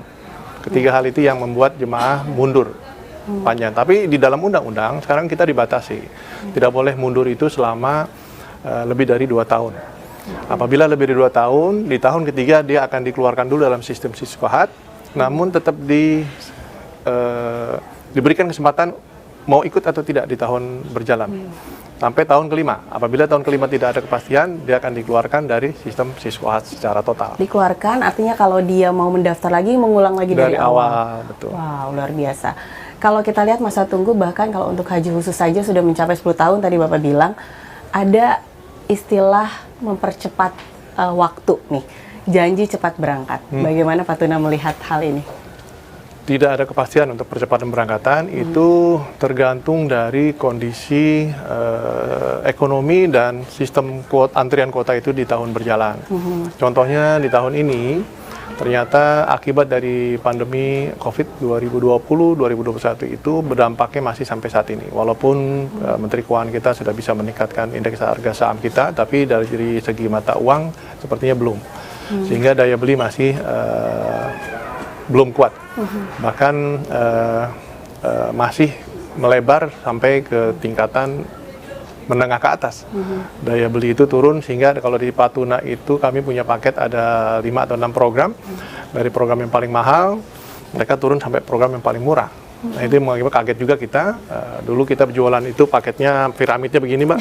Yang atas paling mahal, ekonomi kita nggak jual, tahun 2016 ke bawah. Lalu berubah kurs menjadi 12.000, berubah menjadi paralel, paket mahal dan murahnya seimbang, naik lagi menjadi 15.000, paket mahalnya udah mulai berkurang, mengerucut, lebar di bawah di ekonomi, pandemi sikut saya udah makin melebar sampai ke kiri kanan. Nah, itulah kondisi keadaan di Indonesia pada saat ini, untuk khususnya di masalah umroh dan haji daya belinya. Kalau tadi kita bicara soal harga ya Pak, banyak juga kan travel-travel yang menjanjikan harga tuh bersaing, gak jauh beda nih. Ada nggak sih Pak untuk jemaah supaya tidak salah gitu ya, salah melangkah, yang harus diperhatikan tuh sebenarnya apa sih Pak, selain memang harga? Karena kadang-kadang tidak menjadi jaminan juga bahwa harganya mahal kemudian dia pasti atau bisa dipercaya, atau harga murah terus tidak bisa dipercaya. Itu apa yang harus diperhatikan Pak? Ya tentunya para calon jemaah ini harus melihat track record dari travel atau PHK atau PPU yang ingin digunakan. Cek dulu track recordnya atau kapabilitasnya, baik itu secara langsung kepada tetangga, saudara dan segala macam, kolega, atau langsung ke Kementerian Agama setempat, di mana tanyakan PT ini betul enggak? Bagus enggak? Ada masalah tidak selama ini dan seterusnya. Kalau memang sudah tidak ada, baru lihat produk-produknya seperti apa. Karena apabila tidak ada masalah, produk apapun insya Allah pasti akan dibuatkan atau dilayani sebaik-baiknya oleh para travel yang memang punya komitmen tinggi untuk melayani jemaahnya secara baik-baik. Oke. Kalau setiap travel itu pasti punya kuota ya Pak, untuk dijual kepada para jamaah. Bagaimana jika kuota yang sudah direncanakan itu tidak turun sesuai dengan rencana? Bagaimana pihak travel menghadapi hal itu? Tapi nanti dijawabnya, kita akan kembali lagi usai jeda.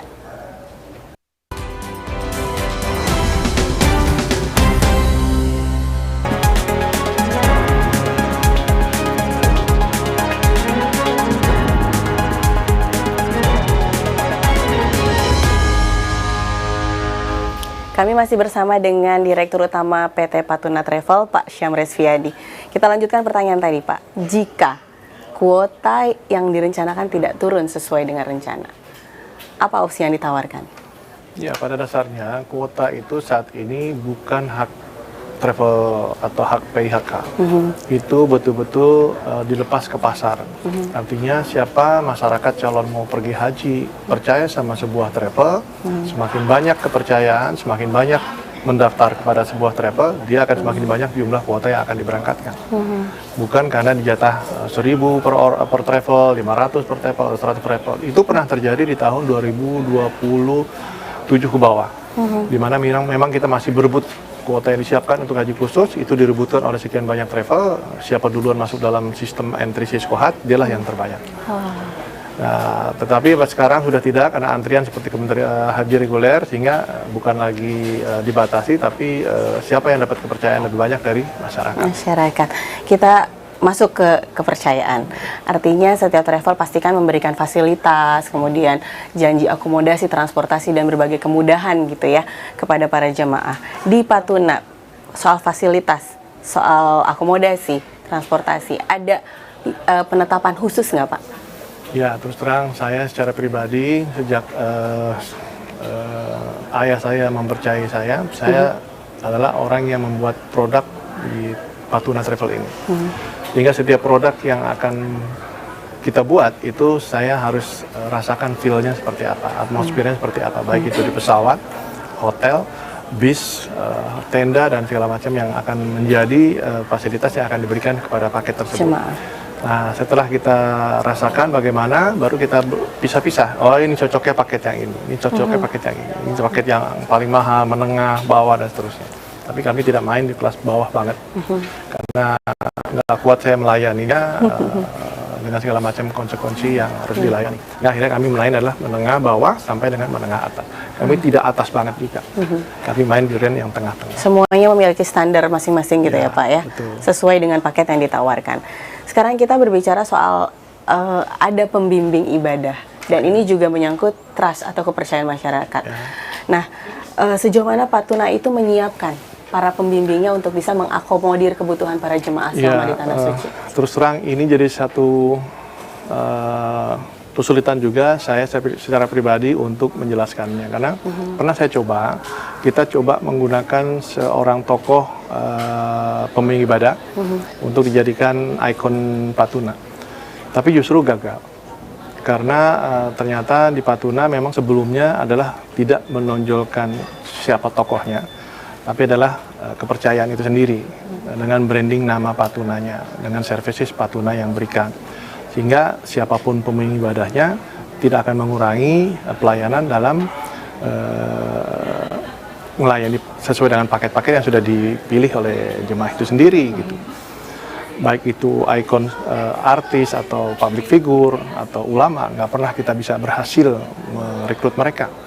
Hingga sekarang sampai saat ini ya kami menjual layanan kami itu bukan karena sebuah tokoh, tapi karena memang kepercayaan masyarakat dari segi fasilitas-fasilitas, cara kami melayani, mulai dari keberangkatan sampai dengan kepulangan. Bahkan sebelum berangkat pun mereka yang masih cadangan udah kita kumpulkan untuk diberikan informasi-informasi terbarukan tentang kondisi haji itu sendiri. Terakhir Bapak, evaluasi apa sih Pak yang menjadi catatan dari Patuna dalam penyelenggaraan haji tahun lalu yang bisa diperbaiki di tahun ini? Perbaikan itu tidak di Arab Saudinya, tetapi di Indonesianya.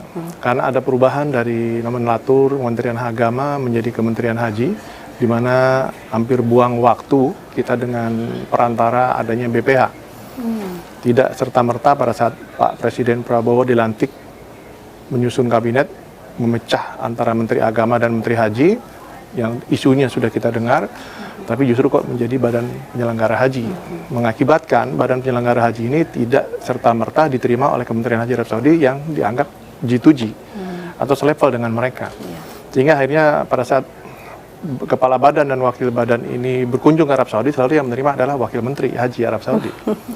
Namun akhirnya baru diketahui setelah kurang lebih sekitar bulan September atau awal Oktober, akhirnya mereka membentuklah nomenklatur untuk menjadi undang-undang haji ini menjadi Kementerian Haji Republik Indonesia. Dalam waktu 3 hari yang saya ingat, Komisi 8 bersidang, menyelesaikan sidangnya, lalu ke Panja, lalu ke paripurna. 3 hari kerja selesai Undang-Undang nomor 14 tahun 2025 ini tentang haji. Tapi sayangnya pas masuk ke kabinet di Seknek, birokrasi belum berubah. Saya melihat DPR sudah bisa berubah secepat 3 hari kerja untuk menghasilkan satu undang-undang, tapi di pemerintahan belum.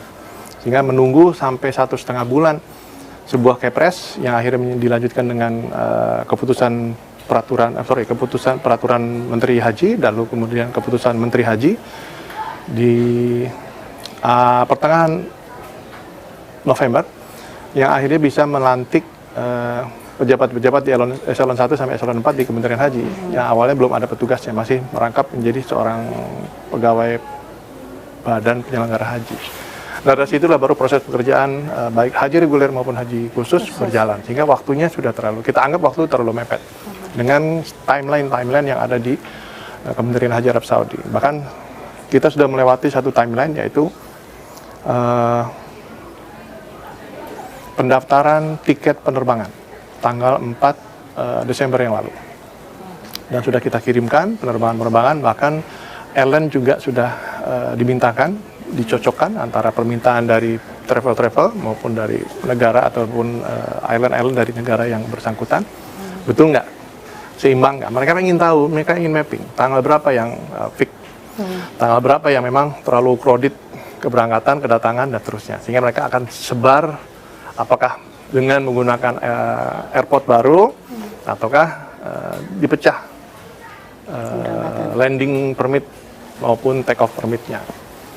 Nah, sekarang kita sedang menghadapi haji ini timeline kedua, yaitu tanggal 20 Desember ini batas waktu untuk transfer ke IBAN user haji khusus yang ada 7 buah user, di mana harus ada uang-uang untuk kontrak haji di tahun 2026 ini untuk hotel, bis, dan catering sudah harus masuk di dalam rekening IBAN kita. Ini yang jadi masalah, karena di Indonesia saat ini di Kementerian Haji kita belum menyelesaikan 100% urusan pengembalian keuangan. 5 haji yang sudah kita lunasi, pelunasan sudah tinggal waktu sedikit lagi, hari ini terakhir tanggal 13 Januari, di mana ini ada tambahan 1 hari menurut Pak Ibu Direktur tadi malam, sehingga apakah sekarang dimanfaatkan, karena sebenarnya dari kuota tadi urutannya yang dibatasi antara 17.680 itu dipotong 1.107 petugas, udah melebihi yang mendaftar dari batas kuota jemaah. Namun memang di situ masih ada kuota murni dan kuota cadangan. Yang kita dengar nanti yang berlebih itu akan di take out, hanya mereka yang nomor urutnya besar sampai dengan akhir, kecil sampai dengan 16.573 tersebut yang boleh berangkat tahun 2026. Yang sisanya mohon tahun berikutnya. Uang yang sudah dilunasi boleh dikembalikan atau disimpan di BPKH, nanti akan insya Allah dapat nilai optimalisasi sampai keberangkatan. Namun yang cadangan ini kami belum bisa dapat kepastian sampai hari ini, sehingga kami belum berani meminta uang pengembalian dari BPKH melalui Kementerian Haji, melalui sistem Siskopatu, karena sistemnya sendiri belum terbuka, masih kuota murni yang boleh di PK-kan, yang cadangan belum, karena belum clear nomor urutnya secara urut. Itu aturan yang ada di Kementerian Haji Indonesia saat ini, sehingga agak complicated ini untuk sampai selesai keberangkatan timeline kami di tanggal 20 Januari yang akan datang. Artinya banyak ya yang harus dibenahi nih, mudah-mudahan sesuai dengan timeline ya Pak. Banyak sih enggak, sedikit, cuman karena sekarang kita digitalisasi, penggunaan aplikasi digitalnya ini belum diuji coba, tapi langsung dipraktekkan. Dan ini masih harus terintegrasi dengan departemen-departemen lain aplikasinya yang memang sepertinya ya belum matching ya, gitu ya, belum terintegrasi dengan cara 100%, diperbaiki sistemnya. Nah, mudah-mudahan insya Allah tahun ini kita berkorban, masih tetap insya Allah masih boleh dan masih bisa kita memberangkatkan jemaah haji ke Arab Saudi untuk tahun haji 2026. Insya Allah. Namun insya Allah di tahun haji 2027 atau 1448 Hijrah akan lebih mulus, dan semoga Kementerian Haji membuka semua pendaftaran mulai dari selesai haji, bukan lagi nunggu timelinenya Kementerian Haji Arab Saudi, tapi kita berinisiatif selesai haji mulai dengan peraturan dan mulai pendaftaran baru atau pelunasan baru. Baik, terima kasih Pak Syamil Resviadi sudah bergabung di Kompas TV. Semoga semua permasalahannya bisa terselesaikan dengan baik. Terima kasih Bapak. Terima kasih.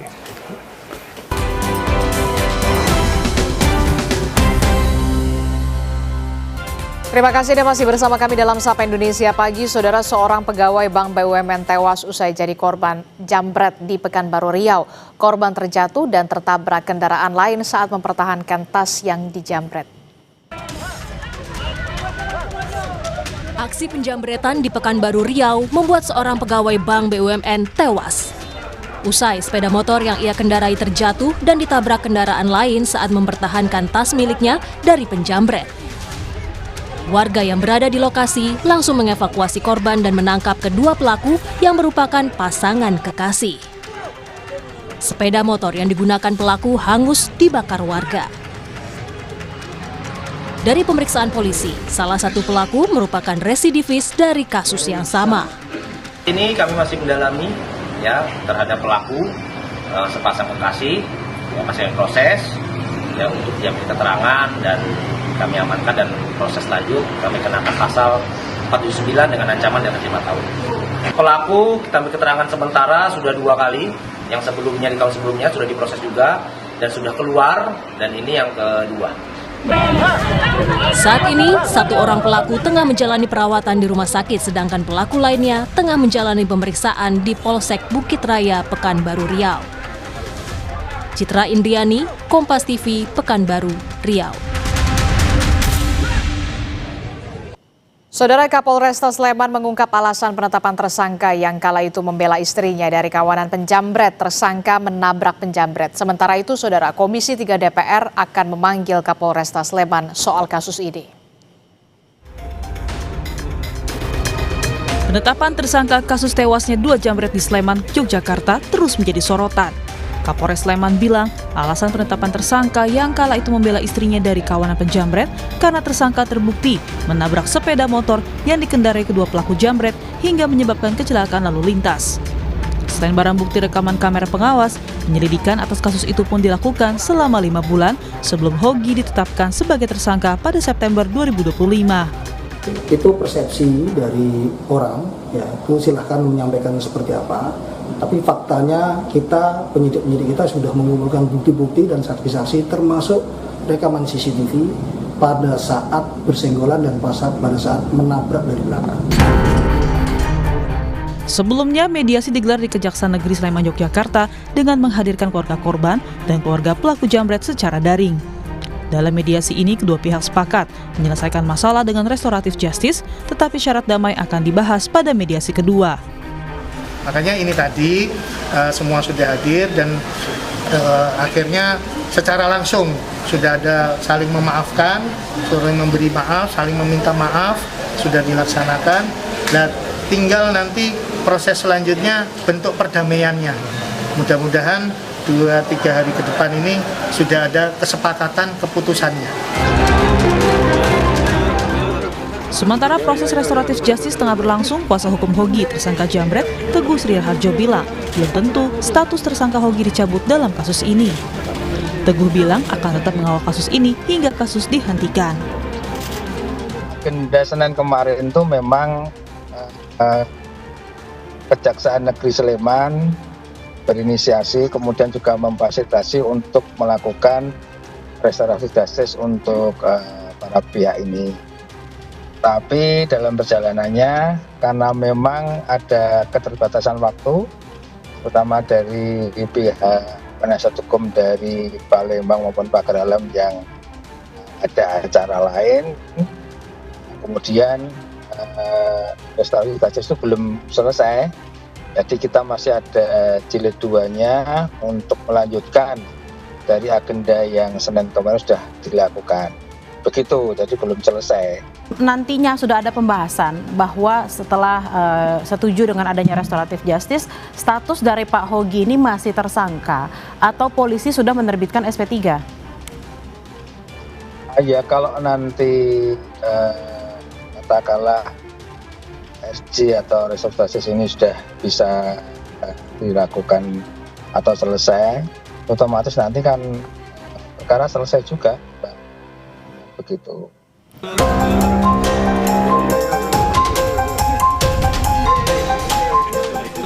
Usai menjalani restoratif justice, gelang pelacak yang terpasang di kaki Hogi Minaya akhirnya dilepas. Ini dilakukan karena Kejaksaan telah mencabut status tahanan kota Hogi Minaya. Upaya restoratif justice dan pelepasan gelang pelacak digital ini disambut bahagia Hogi Minaya dan sang istri yang merupakan korban penjamretan. Semoga ini segera selesai ya Mas. Yang kami inginkan dari pertama kan terutama kebebasan suami saya, dan semoga ini segera tercapai, itu yang paling penting, paling utama itu. Sudah sedikit lega ya Mbak ya dengan proses ini? Alhamdulillah, iya. Sudah dilepasnya GPS itu ya Mbak? Sudah, alhamdulillah sudah dilepas GPS-nya, alhamdulillah sudah lega. Sementara itu, Komisi 3 DPR dijadwalkan memanggil Kapolres Sleman, Kajari Sleman, dan suami korban penjamretan Hogi Minaya soal kasus ini pada Kamis 28 Januari 2026. Tim Liputan, Kompas TV.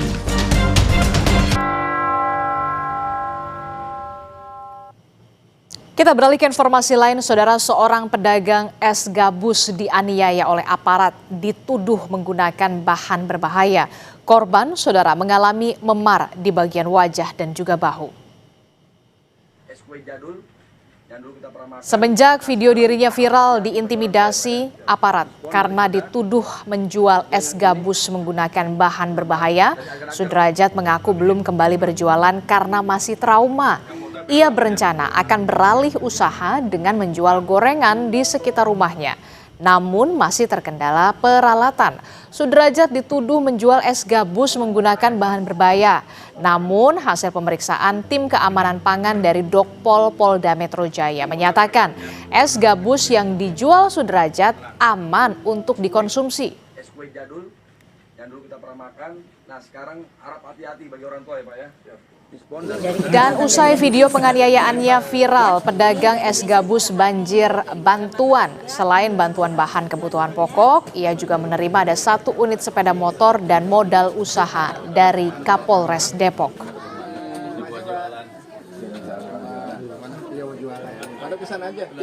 Dan hari ini kami hadir di sini untuk bisa sedikit memberikan bantuan kepada beliau, mudah-mudahan ini bisa membawa manfaat untuk usaha beliau. Apa aja itu Pak? Motor dengan sedikit modal usaha untuk beliau. Nah sekarang harap hati-hati bagi orang tua ya Pak ya. Karena ini udah rekayasa. Sudrajat, seorang pedagang es gabus yang berjualan di Kemayoran, Jakarta, diinterogasi anggota TNI dan Polri karena menjual makanan yang diduga mengandung spons. Di hadapan Sudrajat, oknum anggota Polri dan TNI tersebut juga meremas es gabus untuk menunjukkan jika kandungan es tersebut merupakan spons yang biasa digunakan untuk bedak. Tak sampai di situ, dugaan intimidasi oknum aparat terhadap Sudrajat juga berujung pada dugaan penganiayaan. Sudrajat mengaku sempat disekap dan dianiaya hingga mengalami luka di bagian wajah dan bahu. Keliling udah dipanggil, bang es bang. Taunya dia dibejek-bejek sama anaknya. Jangan itu ada racunnya. Yang bilang itu siapa ya? Anaknya dia. Marah-marah saya ditonjok cetot. Berapa kali Bapak itu? 5 kali. Bagian apa? Meski Sudrajat telah mengalami intimidasi, ternyata es gabus yang ia jual tidak mengandung bahan berbahaya. Sampel jajanan es gabus sudah diperiksa Puslap 4 Polri dan dinyatakan aman dikonsumsi. Atas peristiwa ini, 2 pelaku yang mengintimidasi Sudrajat akhirnya meminta maaf. Keduanya mengaku menyesal karena telah salah menuduh Sudrajat menjual es gabus berbahan spons. Atas perbuatan tersebut, kami mohon maaf yang sedalam-dalamnya, khususnya kepada Bapak Sudrajat, pedagang es kue yang terdampak langsung oleh kejadian tersebut. Karena terbukti tidak menjual makanan yang membahayakan bagi kesehatan, Sudrajat yang biasa menjajakan es gabus jadul ini diperbolehkan kembali untuk berdagang. Namun Sudrajat mengaku kapok berjualan karena khawatir diintimidasi kembali. Tim Liputan, Kompas TV. Ya, hati-hati ya orang tua semuanya. Sampai Indonesia Pagi masih akan kembali usai jeda, jadi tetaplah bersama kami.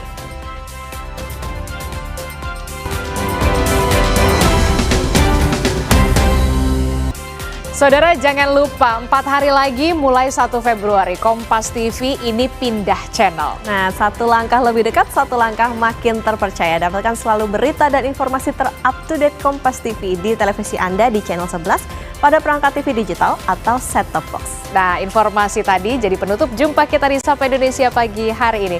Terima kasih sudah menyaksikan. Saya Adistila Resati. Dan saya Putri Oktaviani. Sampai jumpa.